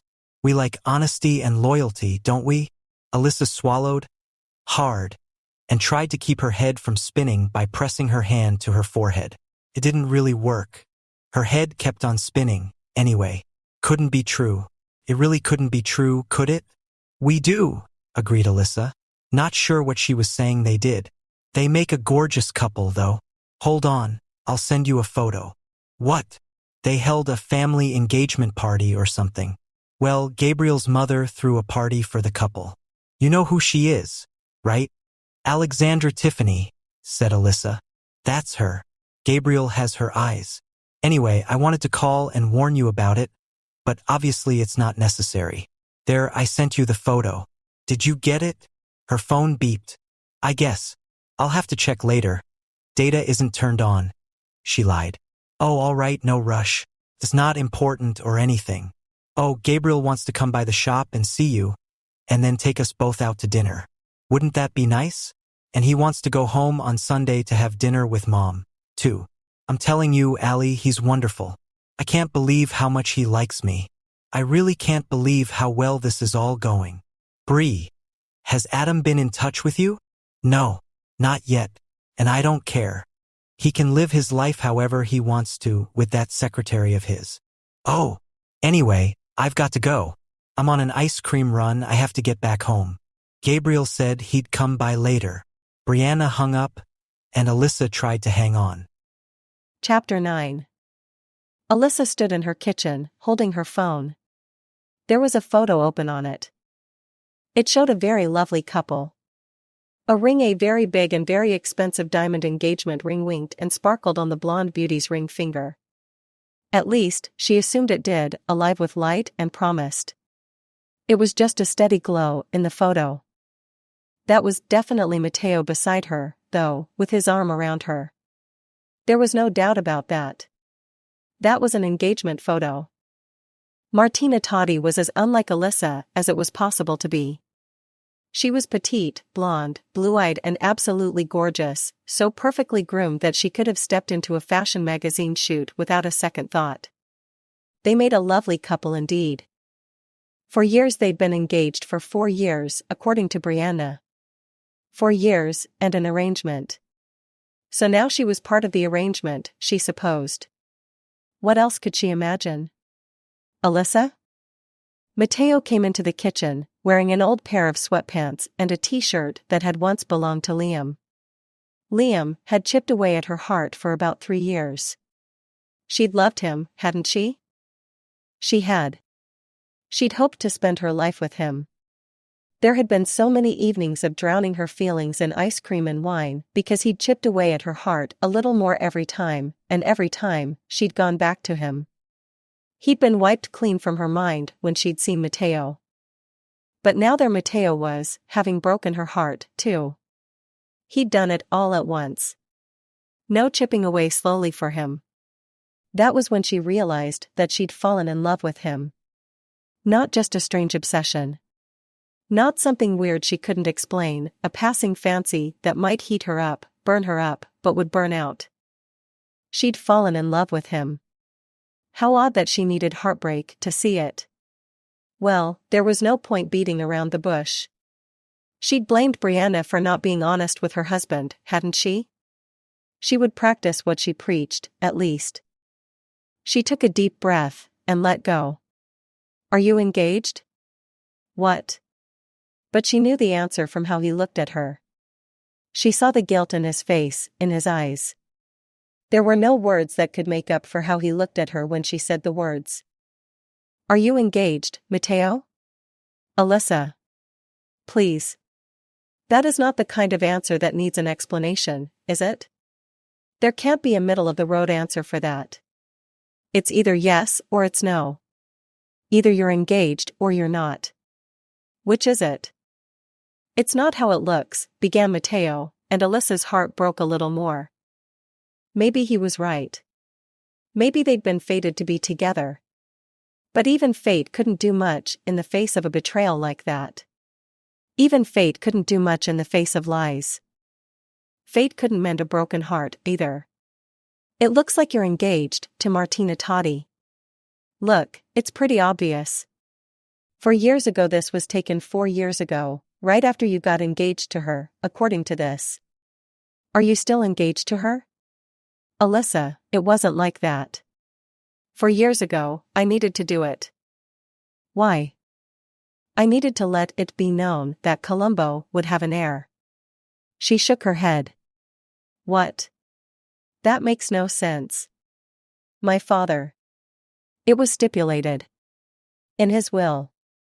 Gabriel would get it all if I didn't get legally betrothed by my 26th birthday. What else was there that you're not telling me? And be legally married and with an heir within 10 years to that date. Alyssa looked at Mateo like he was from another world. That makes no sense at all. It was his will. I had to honor it. So you're still engaged to Martina? It's not like that. I'm not saying that there was never anything between her and me, but we realized quickly we weren't suited. Officially, we're still betrothed, but I'm sure I can work around that. There's nothing in the language that specifies that I must marry my betrothed. It's a strange loophole, I know, but I thought about it. It's good enough. It'll be enough. I will have fulfilled the conditions to the letter if I was betrothed to one woman, and marry and make an heir with another. I can marry you, and we can have a child, and everything will be fine. Alyssa could hardly believe her ears. Could any man possibly be that obtuse? Surely nobody could be like that. Surely nobody could think that any of that would be acceptable. Did you talk about that loophole with Martina? It's not necessary. So she still believes that she will, at some point in the next few years, marry you. I'm sure Martina knows better. You're sure she knows better? You have a legal betrothal contract, like something from the Regency era or something of the sort. And you think she doesn't think it matters? Why wouldn't it matter to her? It's far more binding than just a ring on her finger, isn't it? Alyssa, listen to me. It doesn't matter. None of that matters. Don't you see that? This is for us. You and I, we belong together. We can make the rest of it work. Marry me. Marry me, come back to Italy with me, and we'll make a life together. We can have it all. We can have everything. Alyssa stood there, stunned, for a long moment before slowly shaking her head. You're crazy. I think you are crazy. We've known each other for about 2 weeks. We've had maybe 4 conversations. Just because we had sex, it doesn't mean that we're fated, or that it makes the slightest bit of sense to talk about getting married. Especially because you're engaged to another woman. No, don't tell me stories about why it doesn't matter. It does matter. It matters whichever way you're engaged to her. I can't believe this is happening. I can't believe any of this is happening. She half expected thunder and lightning, but there was none. There was just the steady patter of rain that had started up again. It was depressing. It suited the mood just fine. The skies cried with her, thought Alyssa, and she recognized that she was becoming melodramatic. She'd bought into some strange narrative about fate and magic, and now she was paying the price because her heart was broken. She could have guarded it, but she hadn't. She'd let her guard down, she'd let him in, and now he'd let her down. So she would have to pick up the pieces somehow, and she would have to go on. Alyssa, it's not. Look, I can explain it all. I swear, I can explain. You've tried to explain, and it hasn't really sounded very good so far. It's not a big deal. Alyssa, listen to me. It's not a big deal. She turned away, closed her eyes, and wondered how he could say that. Alyssa, please. Listen to me. She shook her head. There's nothing to listen to. There's nothing you can say, Matteo. There's nothing. You're engaged. There's no getting around that. Alyssa. You can stay the night. It's raining, I don't want to ask you to leave now. But in the morning, I want you to leave, and I want you to know that it's final. You can't do that. Of course I can do that. Of course I can. This is my life, too, Matteo. You planned everything, haven't you? You planned how my life will be from now on. You planned what I'll do with my shop, where I'll live, what I'll do. How could you think that that would be okay? It's my life. What are you angry about right now? A technicality that means nothing? Or are you angry at me because I've recognized and accepted what there is between us? What are you even talking about? Alyssa threw her hands up in the air, nearly throwing her phone at him. You're just angry because I have seen what we have. I have recognized it. You're angry because you can't accept it. Alyssa took a step forward, finally fed up. I don't care what you think we have. I don't care what you think we're supposed to have. Listen to me, Matteo. This is my life. This is betrayal. This photo, it shouldn't have been a shock to me when somebody sent it to me. You should have been able to tell me that it's from a long time ago, and it's in the past without qualifiers. Without telling me that technically maybe you are actually engaged to be married to somebody else. Even if we were fated to have the kind of love story that's written in the stars, it wouldn't have made a difference. Because I still get to choose. I will never choose to be with a man who let me find out another way that he's engaged to be married. I will not choose to be with a man who wants to take away my choice. Who thinks that expecting me to uproot my life for him is a reasonable thing. I don't care if you understand where I'm coming from. If you don't understand, then you don't understand. That's all there is to it. But this is done.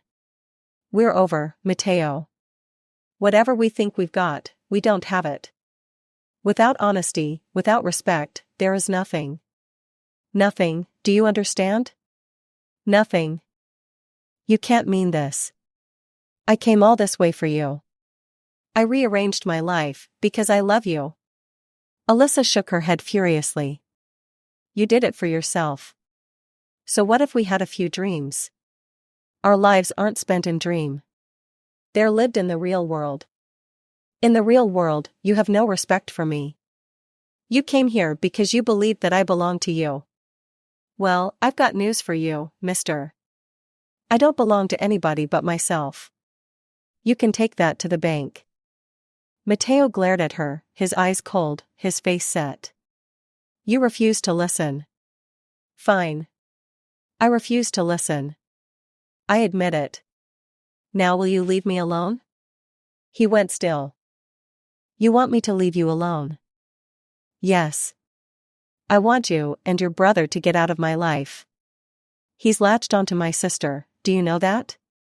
She's in a bad place, and now he's got his hooks into her. She's not seeing straight right now. He will ruin her life, won't he? It's what you do, the both of you. This whole thing, it's got something to do with your father's will, doesn't it? Your brother came here because of it.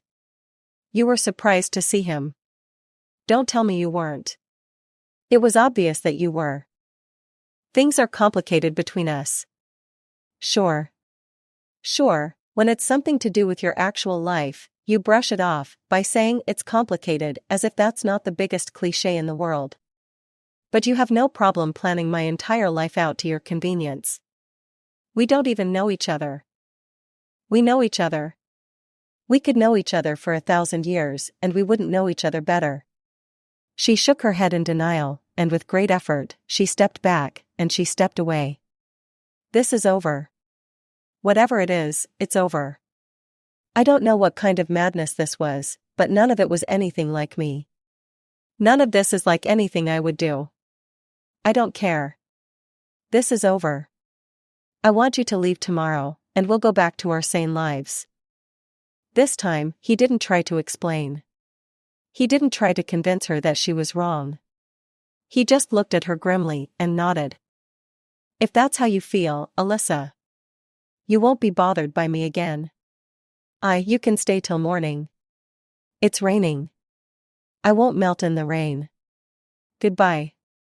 Your clothes are in the wash. Donate them. He walked out of the kitchen, leaving her alone, and he walked out of her life. Alyssa told herself that she'd done the right thing. Of course she'd done the right thing. She heard her front door open and close, and she waited for the relief. She waited for the madness to pass. She waited for her life to start making sense. But it didn't. Nothing made sense, still. Everything hurt.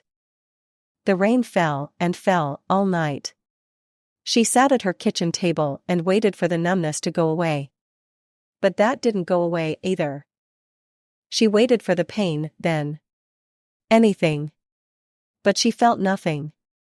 It was as if he'd taken her heart with him, and she had nothing left to feel with.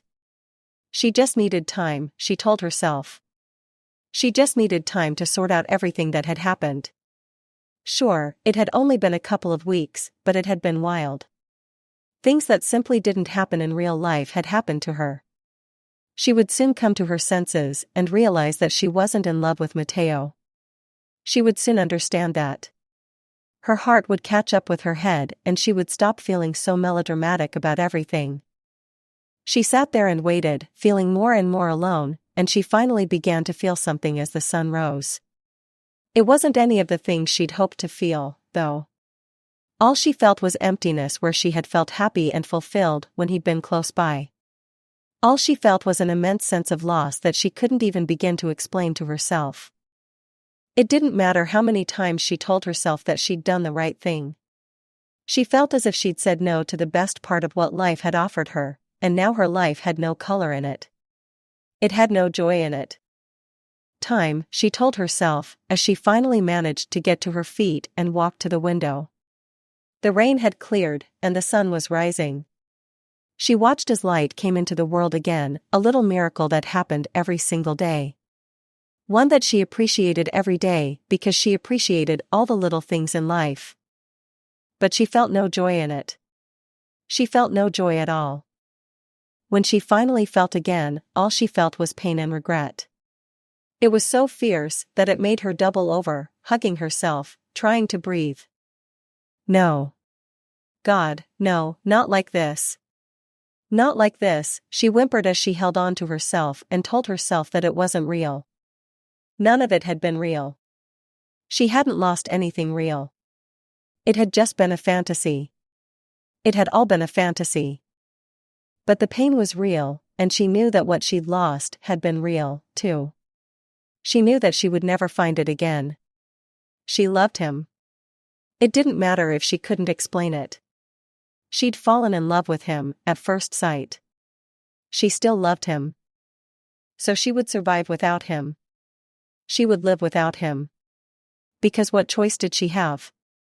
She turned away and tried to reconcile herself to it, the knowledge that she would live the rest of her life without Matteo.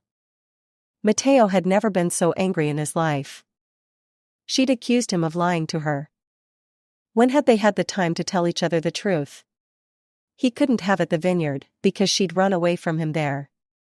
He couldn't have after that, over dinner, because she'd refused to have dinner with him. He couldn't have now, because she'd made up her mind about all the terrible things he'd done and asked him to leave.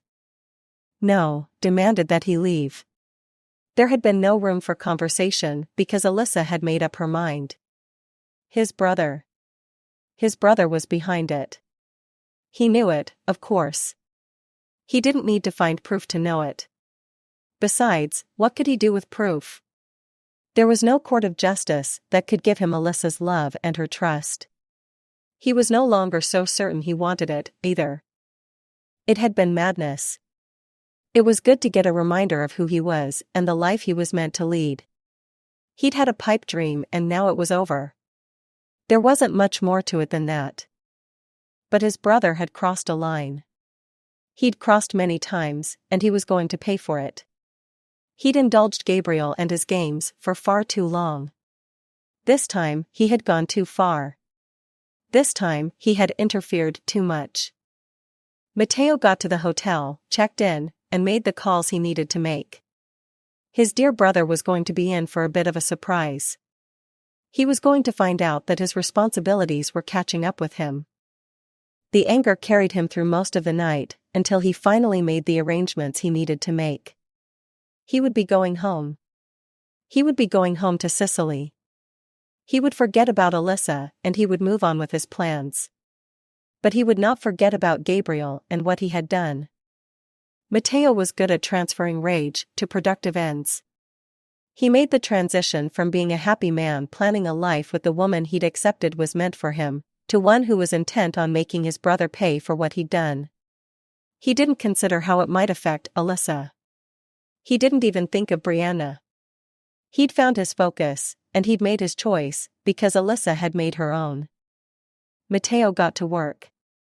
It meant getting every executive he needed out of bed and on call, and he didn't care about the inconvenience it caused. He didn't care about anybody's inconvenience, not that night. Did Gabriel think that he could do this and get away with it? Did he really think that the affection that Matteo had always had for his little brother would tolerate this? Had he learned nothing? Perhaps not. Perhaps he'd indulged him far too much. It was about to stop. Mid-call, Claudia paused. Mr. Colombo, are you sure you want to do this? Are you doubting my judgment, Claudia? Of course not. Of course not, I just want to confirm that this really is what you wish to do. Yes. That was all Claudia asked. Then I will get the paperwork ready. When will Mr. Gabriel be here to sign his part of it? Soon. Within a day or two.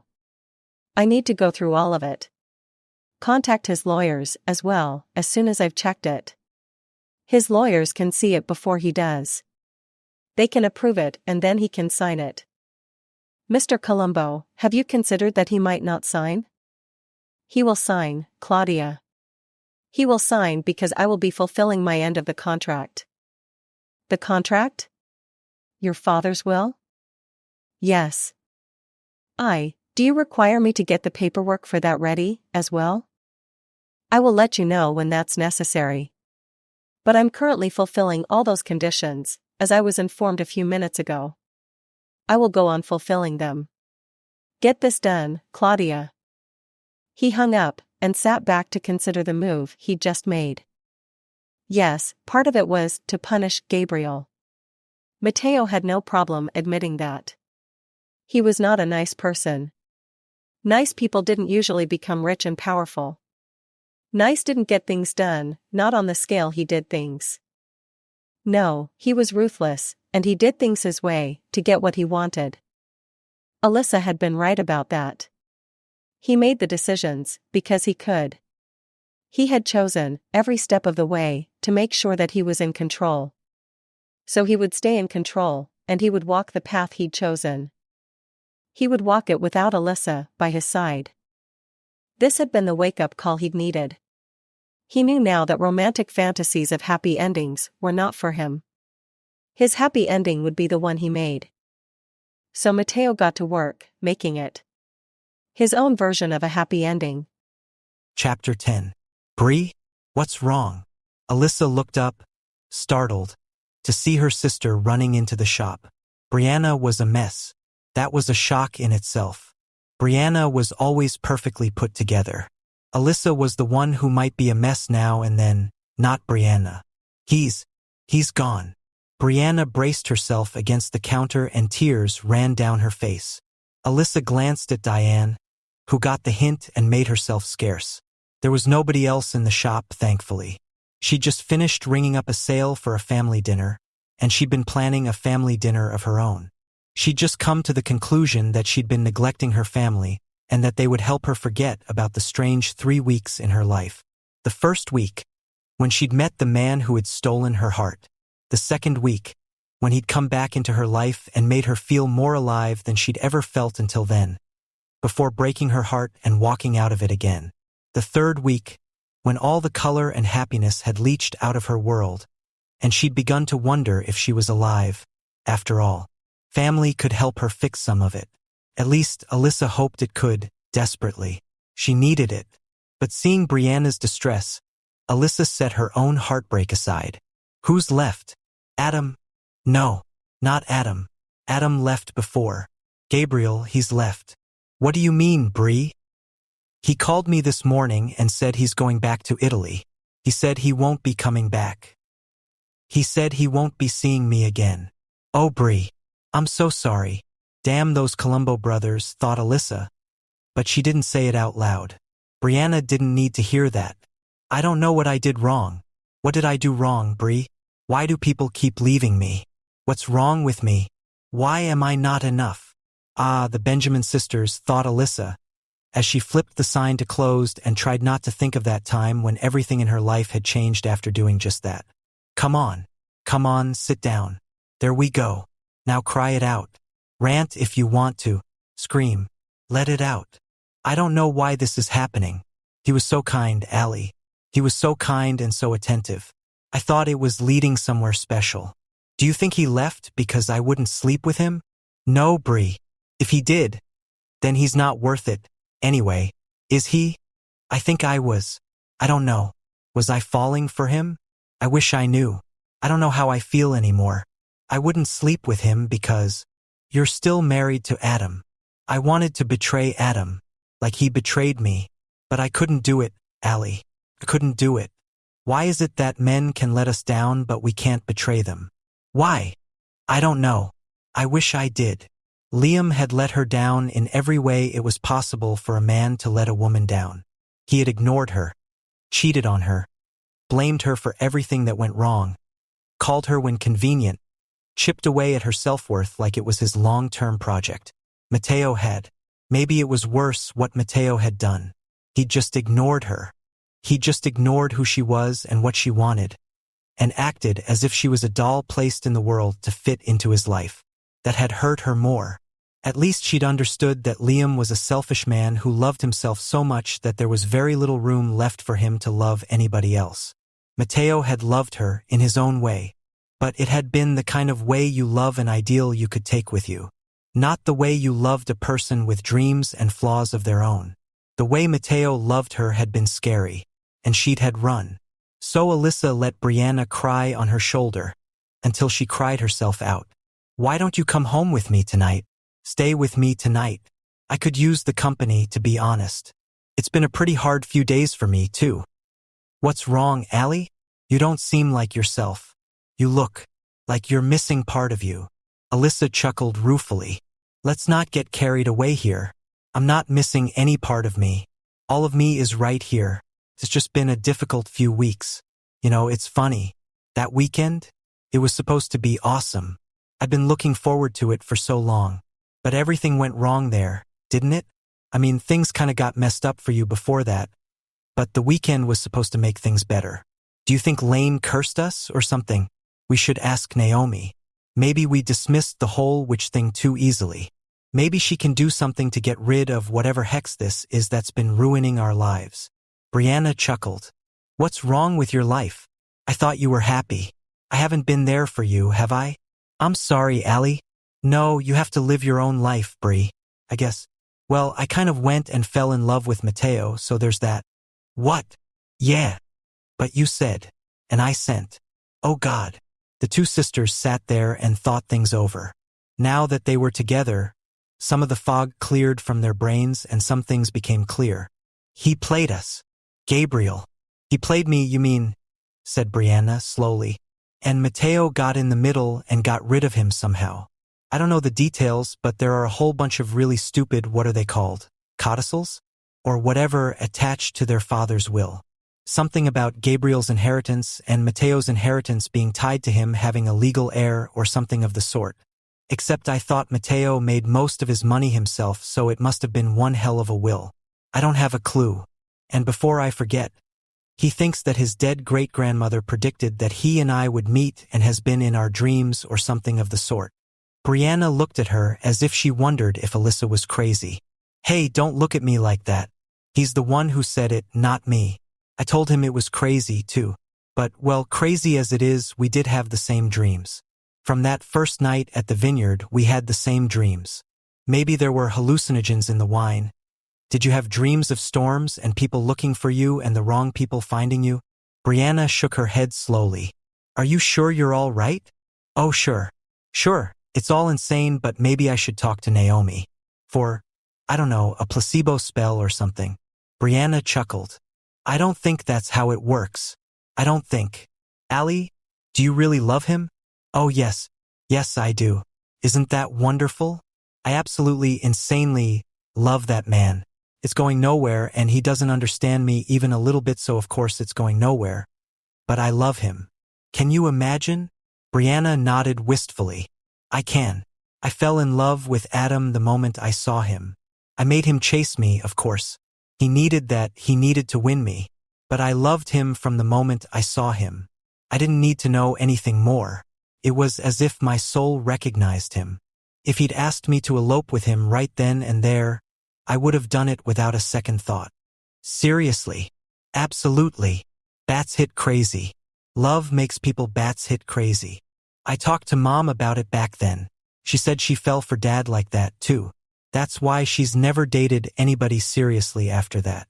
She says that if she doesn't feel it again, it's not worth risking the heartbreak. She's felt the real thing, so she will never settle for anything less. Alyssa frowned. You talked to Mom about all of that? We weren't excluding you, Allie. You wouldn't have understood without feeling it. It does sound absolutely bats hit crazy from the outside. But now you understand, don't you? Alyssa sighed. Something occurred to her. Did you feel that way about Gabriel? Brianna smiled a little. No, she admitted, shaking her head. No, I didn't. If I had, I wouldn't have been able to say no when he asked me to go to bed with him. I wouldn't have been able to say no to a lot of things. I was flattered. I should have been there for you. I knew you were having a difficult time, and I just left you there with that manipulative bastard and ran away. You needed to take care of yourself. You can't spend your life taking care of me, Allie. You should go and get your man. What? You love him. You should go and get him. What? Now that's even crazier. He's gone back home to Italy. He's in his vineyard in Sicily. I know. You should go. But he's in Sicily, repeated Alyssa slowly, as if saying the words slower and enunciating would get them through Brianna's head. There are, said Brianna, matching Alyssa's tone, things called airplanes. They fly very fast. They can take you all the way to Italy. Are you serious? I can't just drop everything and go to Sicily. I'll take care of the shop. Diane will be here too. I'll handle it. You will? Yes, of course. I've been thinking of going back to work. I think I need to do it. I don't have Adam in my life anymore. Alyssa looked at her sister, saw the heartbreak in her delicate face, and she came to a decision. The decision was powered by the batshit craziness that love apparently drove the Benjamin women to, but it didn't matter why. All that mattered was that it would make at least something right. All right, said Alyssa slowly. I'll do it if you call Adam and talk to him, and hear him out completely, and sign up for counseling. Both of you together. Brianna frowned. I can't. You can, interrupted Alyssa. You're asking me to chase my heart even if it will probably end in a great deal of unhappiness and intense humiliation. I'll do it, but you have to do this. Bree, I honestly don't think Adam is cheating on you. I mean, I've known the guy for so long. All the things you've done to fit in with his life, I don't think he cares even a little bit about that. If you decided to be a tie-dye hippie who does energy readings, he would still be just as much in love and just as proud of you as he has always been. I know you want to fit in, and I absolutely respect that. He always has too. But I think you resent him for things he honestly doesn't care about.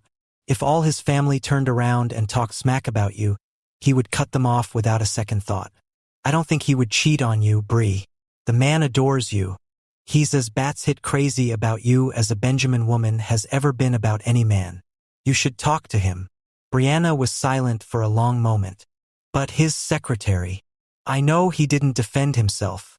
I think he didn't because he was pissed off that you didn't trust him. You didn't even ask him, you just accused him and then jumped to the worst conclusion when he didn't defend himself. I mean, come on, Bree. Even you have to admit that that's a bit of an unfair thing to do. Brianna frowned. I don't buy your theory. Not completely. If he's so batshit crazy about me, he should have defended himself. Maybe. But talk to him. You'll have to, eventually, at any rate. You can't be married to somebody without ever talking to them. That's what you think? Muttered Brianna, making Alyssa chuckle a little.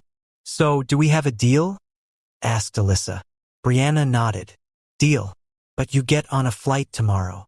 Alyssa hesitated, but there really was no time like the present. If she had a night to think about it, if she slept on it, she would remember all the reasons why this whole thing was insane. Then she would never do it. So she shook her head. No. I'm booking the first flight out before I can change my mind. Alyssa landed disoriented and full of nerves. She'd managed to get the address she needed, but she had no idea if Matteo would be home. She had no idea about anything. All she had was the number of somebody who could arrange everything, according to Brianna Claudia. Apparently, Claudia had handled whatever had happened to get him back to Italy. Alyssa swallowed her nerves and dialed. Claudia Giovanni speaking. Alyssa swallowed again. That was possibly the most efficiently cool voice she'd ever heard.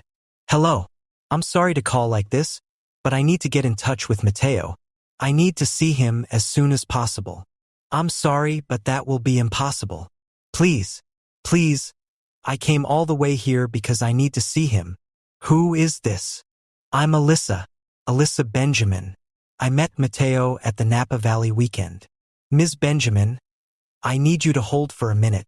Alyssa did that, sweating profusely, wondering where she should get a room, because she desperately needed a shower. Ms. Benjamin, I realize this is quite personal, but I need you to tell me, right now, why you need to see Mr. Colombo, and what you intend to do if you manage to see him.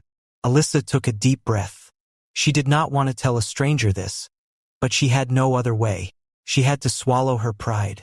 She would have to do it a lot if she was to get what she wanted, or even have a chance of getting what she wanted. I need to tell him that I love him. There was a pause. Where are you? I just landed. Wait, please. I will have a car sent immediately to pick you up. It will be there within 25 minutes at current traffic conditions, but I'm afraid that inconvenience is inevitable. Ms. Benjamin, if you're not telling me the truth, I might as well tell you right now that both of our careers will be over. I'm telling the truth. I hope so, because I'm taking a risk. A much bigger risk than you could appreciate, possibly. Please wait. So Alyssa waited, wondering what she could expect. She soon saw a man holding up her name and she rushed over. She only had a bag. She hadn't stopped to pack much. She hopped in the car and sat there, fidgeting. As she was driven through roads and past sights that she was sure she would have found intriguing and charming under different circumstances. She was driven to a mansion where the most efficient and possibly the most sophisticated woman she'd ever seen was waiting for her. Alyssa put her at about 40, and she immediately wanted to be Claudia when she grew up. It had to be Claudia. Ms. Benjamin, I have a hot bath and change of clothes waiting for you. And, unfortunately, possibly something of an ordeal. In 30 minutes, I will have the car here to take you to where Matteo is. You will need to get there and change his mind about his plans for tonight. What plans for tonight? He plans to announce his wedding date. It will be difficult if he makes that announcement to walk it back. The publicity will be bad, and there might be cause for a legal challenge from Gabriel Colombo. If you can't change his mind. To Martina Totti? Yes. Does he? Is he? Ms. Benjamin, I cannot tell you how he feels. You must decide that for yourself. But you must know that I do not back losers. I do not waste time on lost causes. If that was all the encouragement she would get, then she would take it. At least she had no time to worry. She had no time to take in Matteo's home either. She was sure it was beautiful, but other than that, you will have to hurry. I will get Sophia to come and assist you with your hair. She is quick and very good. Alyssa nodded. She focused on each task as she bathed, dried herself, put on the dress, a long, burnished gold dress that left her shoulders bare and was slid up her thigh, and let Sophia do her magic on her hair, piling the curls up high to tumble intriguingly down her neck, framing her face with soft tendrils. Alyssa did her own makeup, glad that Brianna had taught her well.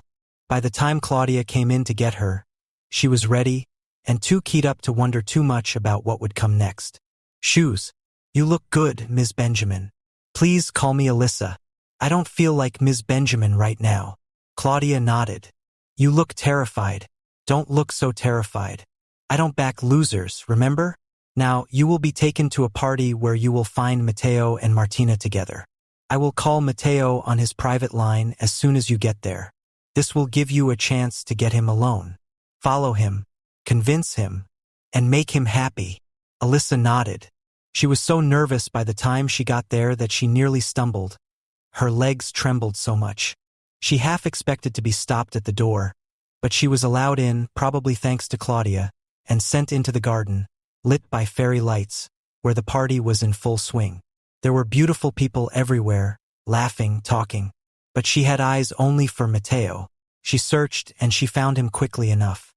He stood with the petite blonde beauty who still wore that ring on her finger. Alyssa had been right. It did wink and sparkle. Alyssa had to fight the urge to throw up from nerves. Right on cue, she saw Matteo reaching for his phone. He excused himself and headed away from the crowd and the music, into what looked like a small maze. Well, that was her cue. Alyssa followed, reminding her heart to keep on beating, reminding herself to keep on breathing. She stumbled, gave up on her shoes and pulled them off, carrying them and hurrying into the maze. She didn't know what guided her feet. Maybe it was fate, but she found herself taking the right turns, and she saw him in front of her. Claudia. This was not urgent. He was about to hang up and leave. Alyssa took a deep breath, gathered her courage, and stepped forward. Matteo, she said softly, and he froze. He looked up at her, disbelief etched on his face. Alyssa. Yes. What are you doing here? Alyssa took another deep breath. Well, this was it. I'm here because I love you. She stood there, waiting, trembling.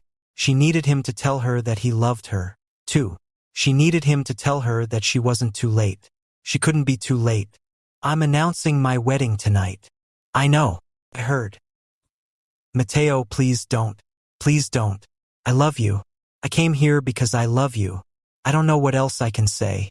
I kept trying to figure out what I should say on my way here. In the plane, in the car, everywhere.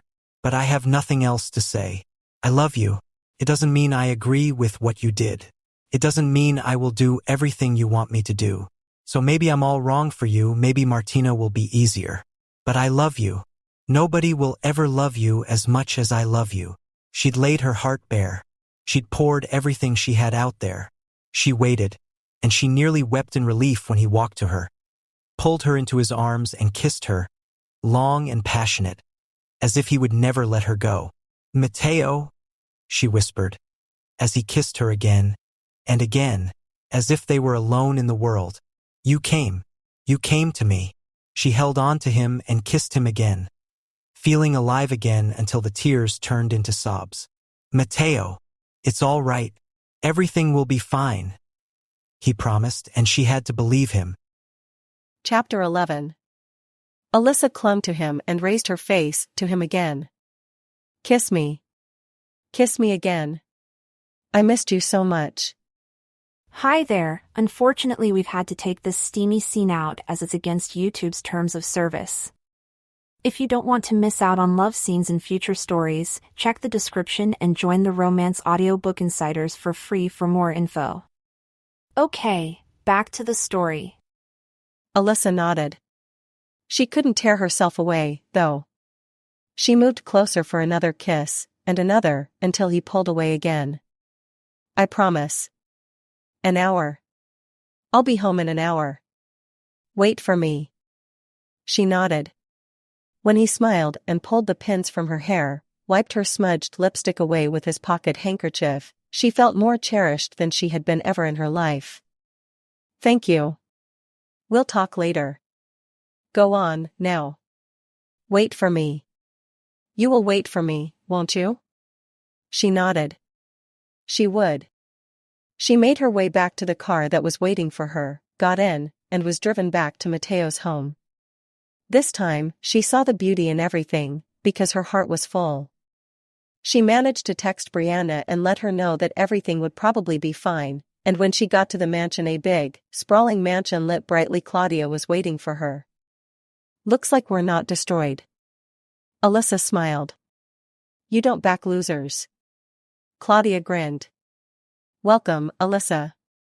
I got you a few things for your stay here. I hope you'll be comfortable. Please make sure you let me know whatever you need. Alyssa nodded. When she was taken to her room, she saw that there was a night dress, in ivory lace and silk, laid out for her. She grinned. Well, why not? They would have something to celebrate that night, wouldn't they? Sure, they would have to talk, but there would be time for talking later. So she used the hour she had to soak her cramped muscles. Flying economy to Italy had not been fun, and put on the night dress that she hoped he would appreciate. She'd just finished brushing her hair when she felt him. The air changed when he was there. She looked up and smiled. Alyssa. You're really here. It wasn't a dream. She shook her head. I'm here. You won't marry her. He walked to her, pulled her into his arms, and just held her. I can't believe you came. You came all the way here. You came all the way there, too. And I sent you away. You did. I can't believe you almost married her. Alyssa huffed a little over that, making him chuckle and kiss her again. But you saved me right in the nick of time. Now let me thank you, he said, and this time, when he kissed her, it was long, and slow, and deep, until her heart beat against his, her blood roared in her ears. She sighed and held on to him, opened her heart to him, and accepted it. Oh no, another love scene had to be taken out due to YouTube's policies. If you haven't already, join the Romance Audiobook Insiders for free to learn how to get love scenes in future. Link to join is in the description. Pause this and do that. It's okay, I'll wait. Signed up for free? Good, now back to the story. She whispered his name as they both collapsed, spent. But they still found the energy to wrap themselves around each other and hold on tight. Matteo, she whispered, burying her face in his chest, feeling his heart beat against her cheek. Tell me again. I love you. Tell me you will always love me. Alyssa wasn't sure what promises she could make, but that was one promise she could give him, with all of her heart. Always. I will always love you, she promised, and she hoped that that would be enough. It would have to be. They'd have to make it work from there. Breakfast in bed was a luxury she could get used to, she decided. Mateo's Grand Master Suite was another luxury she could get used to. The view, however, was one she hoped she would never get used to. She hoped she would always look at it and wonder. They basked in the glow of the joy they had brought each other. They made love again, sweetly this time, and it was as much a promise as any words they'd said to each other. But they couldn't put it off for too long. There were too many things to figure out. So when Mateo finally looked at her with his serious look, how was it that she knew his looks so well? She smiled. All right, we'll talk. I don't want to scare you away again. You won't. I'm the one who came to you this time. Mateo smiled at her and drew her into his arms. Nevertheless, I think I'll just hold on to you. I'm not complaining. You realize that you will have to marry me now, don't you? Because you ruined my betrothal contract. So now you're responsible for getting me respectable. Alyssa giggled. I have to make an honest man out of you. I'm afraid so. I didn't make the rules. No, really, I didn't make the rules. My father did. Alyssa giggled again. She was so happy that no price seemed too high. All right, then. I'll marry you. We have time, said Mateo. Alyssa looked at him, surprised. Really? I thought something had changed. I thought that's why you were. You know. Things did change. I'm pushing my dear brother out of the business. He will be a man of considerable wealth, but he will have nothing to do with the family business anymore. The vineyards will be all mine. Alyssa considered. I can't say I'm sad for him. He used my sister. I know he did. I'm sorry. But. Well, we don't have to hurry. He knows that there isn't much he can do now. I have almost 5 years. You can take your time and we'll figure out how to do this. I won't make all the decisions for us. I promise. Alyssa nodded, and she thought about it again. 6 months, she told him. What? 6 months. A ceremony here, and a ceremony there.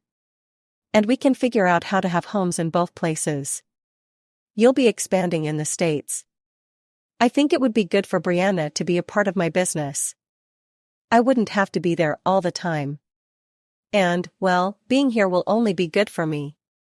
I can acquire rare vintages more easily when I'm here. I'll get better at what I do. Are you sure? I won't ask you to do that for me. Really? Then you would move to the States? When you're doing all this, to make sure your legacy is safe here? Mateo smiled. I was doing what you found me about to do for that. I'm doing this because I love you. Because I want to be with you. Alyssa sighed and kissed her man again, softly. I know. I'm doing this because I love you, too. I want to be with you. Are you sure? I can be a difficult man to live with. Alyssa chuckled. I hadn't noticed. But you see, without you, I can't seem to live at all. There's no color in the world. There's no sunshine. There's no warmth. No matter how difficult you turn out to be, I have to be with you. Because I love you. He held her close, so tight, and she knew that her words had moved him. I'm glad you feel that way, because I have a surprise for you for lunch. What surprise? My stepmother. She heard about last night and is apparently on her way here right now. Alyssa sat up, shocked. What? She yelped. Remember, you will soon be the one in charge here. Don't let her push you around. But this whole thing will push her son out, won't it? That's the plan. Then won't she hate me? She definitely already hates you. That's why I suggest that you not try to please her. Be yourself, don't let her push you around, and it'll be fine. Let her get the impression that you're a pushover and you'll spend half your life avoiding her schemes. What have I gotten myself into? A messed up family, my love. But I have gotten myself a good one. You can go ahead and make me suffer when I'm there and meet your mother. And your friends. You have many friends who are all very protective of you. Do I, though? You do. And your sister, I'm sure she has a bone to pick with me, too. Actually, she's the one who convinced me to drop everything and come here. Really? I should get her a present. What does she like? Other than wine? Alyssa giggled. I think you'll get her approval pretty quickly. I should call her and see how she is. She was going to call her husband. It's complicated. It always is. But darling, if you look at a man like Gabriel after we're married, it won't be very complicated. I will bury him. Alyssa sighed. I've fallen in love with a caveman. Only if I catch you looking at a man like Gabriel, he told her, and she laughed again. By the time she was dressed and ready for lunch, all that time with Matteo had done its job. She was nervous, but confident that she could handle it. That confidence took a little knock when she saw Alexandra Tiffany Colombo waiting for her in the dining room. You're late, she snapped. She will soon set the times, Alexandra. I suggest that you be polite to her. Alyssa threw him a warning look. If she could get along with her, she wanted to try. She didn't want to turn it into a battle unless there was no choice. Well, you are nothing like the woman I expected to welcome into my family. Alyssa sighed. That's life for you. You rarely get what you expect. I suspect that's a problem with how you plan your life, shot back Alexandra, who sat straight and thin as a rake in the chair, her blue eyes cold and resentful, bitter but beautiful. Would you say so? I think you rather miss the point of life if you only get what you expect. See, Matteo, she would never fit in. It's not too late. You can still undo this. Alexandra, this is not up for negotiation. My life never was. Now, can we get on with lunch? Alyssa sat there like a chided child and tried to ignore the woman who obviously resented her and everything she stood for. There was blessed silence for about 3 minutes. So, Gabriel tells me that you run a shop. A wine shop, yes. I source wine for people, and stock regular wines, as well. I'm hoping to expand. And you think that marrying into this family will help you? Well, I've got news for you, my dear. We have ways of doing things in this family. The women do not work outside the home. Our involvement is behind the scenes. Thankfully, it's the 21st century and always change with time.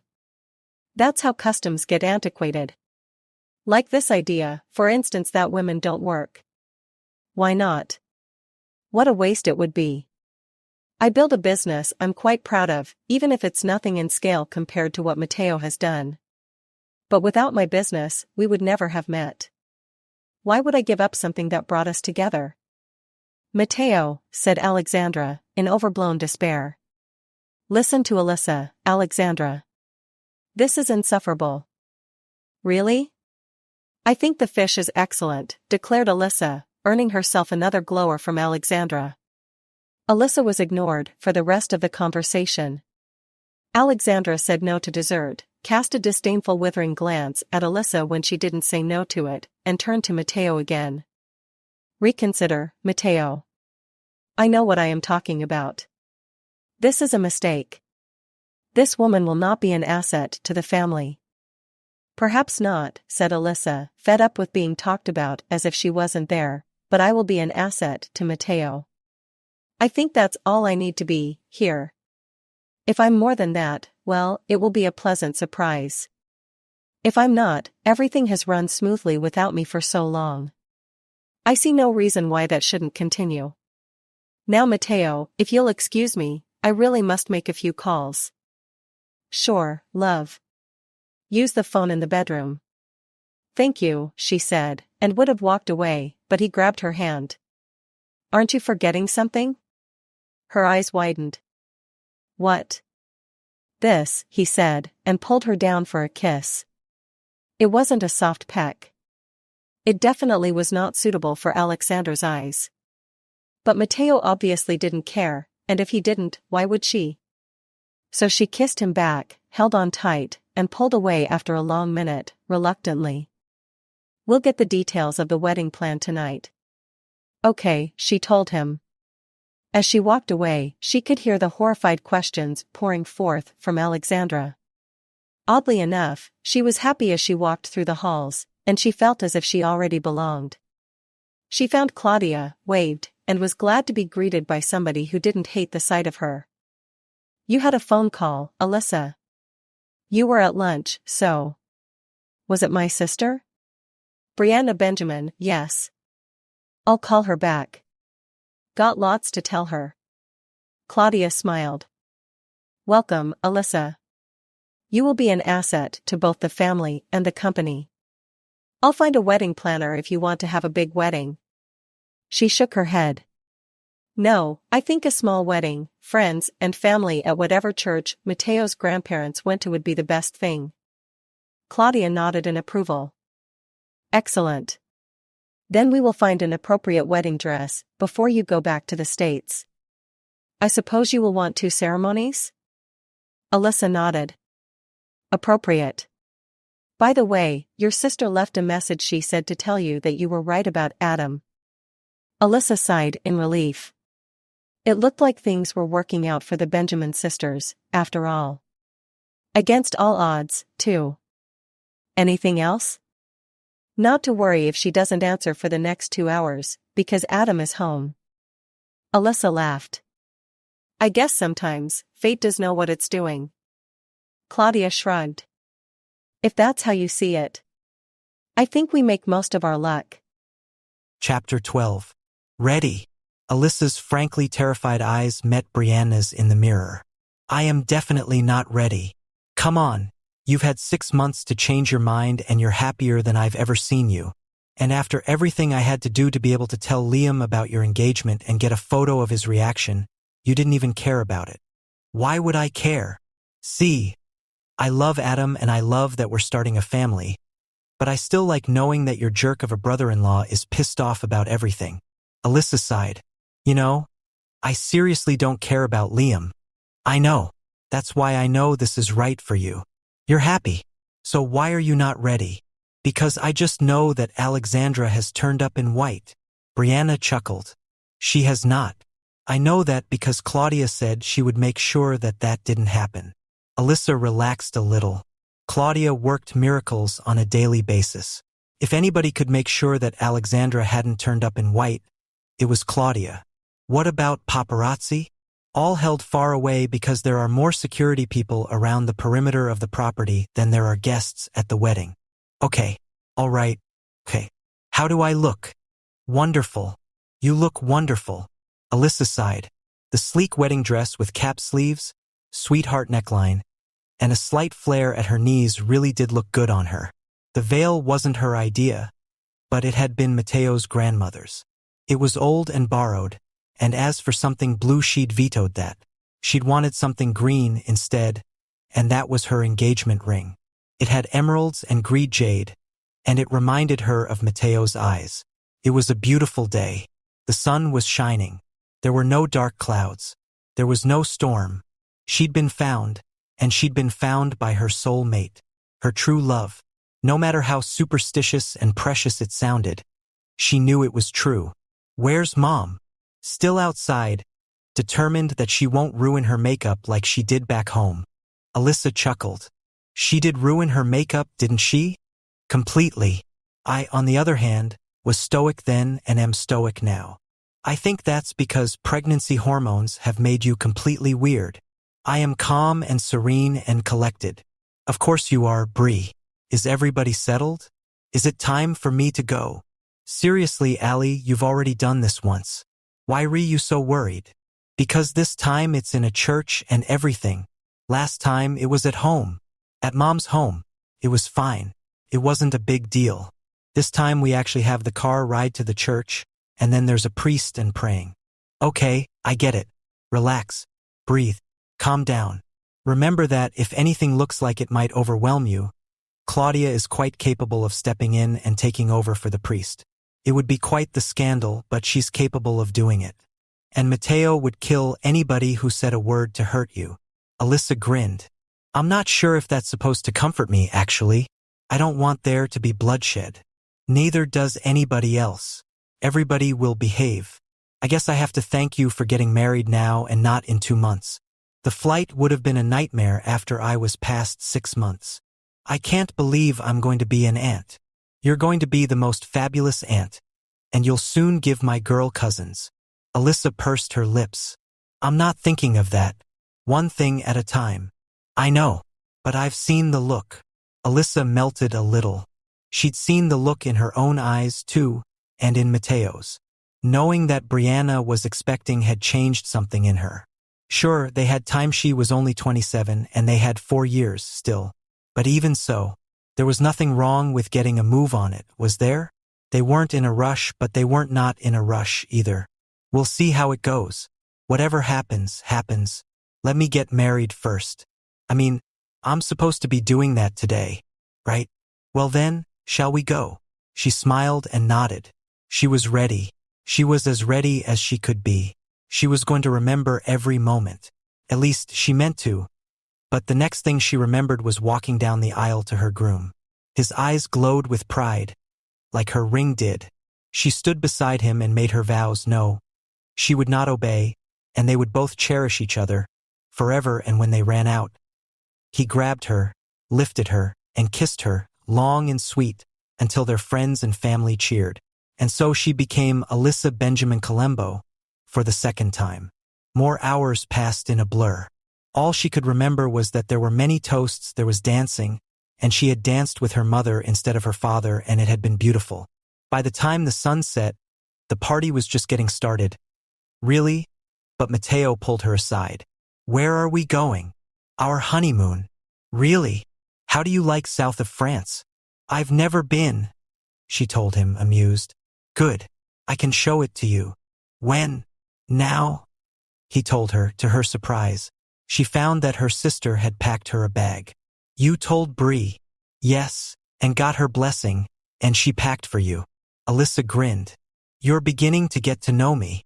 Well, I know how long it can take you to get ready, so you're going to have to pull a coat on over your dress. Because we have a plane taking off in 20. What? I'm afraid so, but there's a car waiting for us outside. And look out the balcony. You can toss your bouquet before going. Thought of everything, didn't you? You have no idea. He told her with a wider grin than her own. She tossed the bouquet to cheers, and a few boos when married and pregnant Brianna caught it. Then Matteo caught her, and planted another kiss on her that had their guests whistling. Her head was reeling by the time he pulled her inside and pulled her along to the door, outside which Claudia waited with the car. Driving us yourself? Of course. You should have had a drink and relaxed, Claudia, said Alyssa to get a laugh. I will after coming back. I'm on vacation while you're on your honeymoon. Alyssa laughed, hardly able to believe how happy she was. You have a private plane. Of course you do, she said when they got to the hangar. Of course I do. I thought you might change your mind if you found out how wasteful I am. Alyssa rolled her eyes at him, waved goodbye to Claudia, and found herself in the kind of luxury she thought she would never get used to. Private planes, mansions, limousines, security personnel everywhere, those were things that had never figured in her life. But her life had changed. Everything had changed when she'd fallen in love with Matteo. Everything had changed even more when she'd agreed to marry him. Most people in her life had thought she was crazy. Well, except Brianna and Naomi. Naomi had claimed that it was all because of that rose quartz that she'd insisted Alyssa shove in her bra. Brianna had seen Alyssa's heartbreak with her own eyes. There's a bedroom in here, and when we're in the air, we're going to open some champagne, and we're going to use that bed. Alyssa giggled. She already felt drunk, even if she'd only sipped on champagne so far. When they were in the air, she turned to Matteo and raised an eyebrow. Now can I change out of my wedding gown? No. Now I want to get you out of your wedding gown and make love to you. Alyssa sighed a little. That's why you told me I didn't have time to change. Perhaps. But you don't mind indulging your husband a little, do you? She smiled at him, her heart melting a little, her skin tingling more than a little already in anticipation. I don't mind. I don't mind at all. He pulled her to her feet and wrapped his arms around her, kissing her again, but this time, like he really meant it. Oh no, it's about to get hot, but we can't put this on YouTube as they don't allow it. I'm sorry. But check the description of this video to join the Romance Audiobook Insiders for free and get details on how you can get the steamy scenes in future. Okay, back to the story. By the time they landed, her knees were a little jelly-like and her legs were more than a little wobbly. She looked at him, the man who could make her laugh, who could make her think, and infuriate her more than once in a while, and she thought that she was the luckiest woman in the world. And yet, she wanted to get even luckier. She wanted even more. They cleared security and were on their way to, he told her. His cottage now their cottage, he insisted, though this sudden increase in her wealth really did make her a little uncomfortable when she turned to him seriously. I need to talk to you about something. Anything, my darling. I think we should amend the terms of our contract. He grinned. We don't have a contract. We don't even have a prenup. You know that. I know. I meant the terms of the contract as you told me about them long ago. You know how you need to have an heir by the time you're 35. He went still. His eyes were wary. What are you trying to tell me, Alyssa? Alyssa sighed. Really, don't you trust me? Remember what we talked about? Trust? Being very important. He nodded. Yes, of course. Tell me. Whatever it is, we'll find a way to make it work. There's nothing more important than what you need to be happy. Whatever it is, Alyssa, there is nothing I would ever choose over you. She nearly wept. He meant every word of that. She knew he did. I think, she said carefully, it's important for children to have other children of the same age in the family. There's nothing like having a sibling or a cousin who is about your age. I know you and Gabriel didn't work out so well, but even there, you were close as children. Just because he grew up to be so selfish. He's coming around. The responsibility is doing him good. I can't believe you listened to me and gave him a job. It was a good idea, he told her. Well, I regret it now. I saw how he looked at my sister and I wanted to kick him in the... Well, anyway, that's all beside the point. I was saying that the bond between siblings is very strong. Like between me and Brianna. We've always been there for each other. Even when we didn't like each other all that much. Yes. Well then what? I think we should have a baby soon. He went completely still. In fact, he pulled over and turned to look at her. Really? Do you really mean that, Alyssa? Why are you so surprised? Your shop. You and Brianna have expanded and it's doing so well. You had a plan. Well, plans change, don't they? That's the thing about plans. Brianna's pregnant. She won't be able to handle the shop for much longer. We'll have to get somebody other than Diane to help. Anyway, we might as well get somebody qualified to run the shop so that Brianna and I can focus on our families. For that, we need to focus on starting a family. Mateo shook his head. Is this an extremely long-winded way of saying that you want to move our timetable up? Would you mind? He smiled and leaned over to kiss her, softly, gently. No matter how soft, how gentle, it still stirred so much more in her. She knew his touch would always do that to her. I would love to make babies with you, Alyssa. Whenever you want. Good. Because I went off the pill 2 weeks ago, she told him, and watched the shock on his face. She grinned. You are full of surprises, aren't you? He managed finally. Always. Aren't you glad you married me? She tossed him a cheeky grin, and he laughed. He cradled her face in his hands, kissed her again, and laughed again. Yes, I am very glad that I married you. I'm glad that you're mine. Now and forever, Alyssa. She leaned her head against his shoulder as they set off again, on their honeymoon, and she knew that she would hold on to that moment forever. And she knew that in a part of her, that moment would never end. Forever. Fated. For each other. Finally, she could accept it completely. They were meant to be. The end. If you want more BWWM romances like this, please my love, be sure to subscribe to the Romancely YouTube channel. I look forward to spending more time with you. Subscribe and let's make it happen.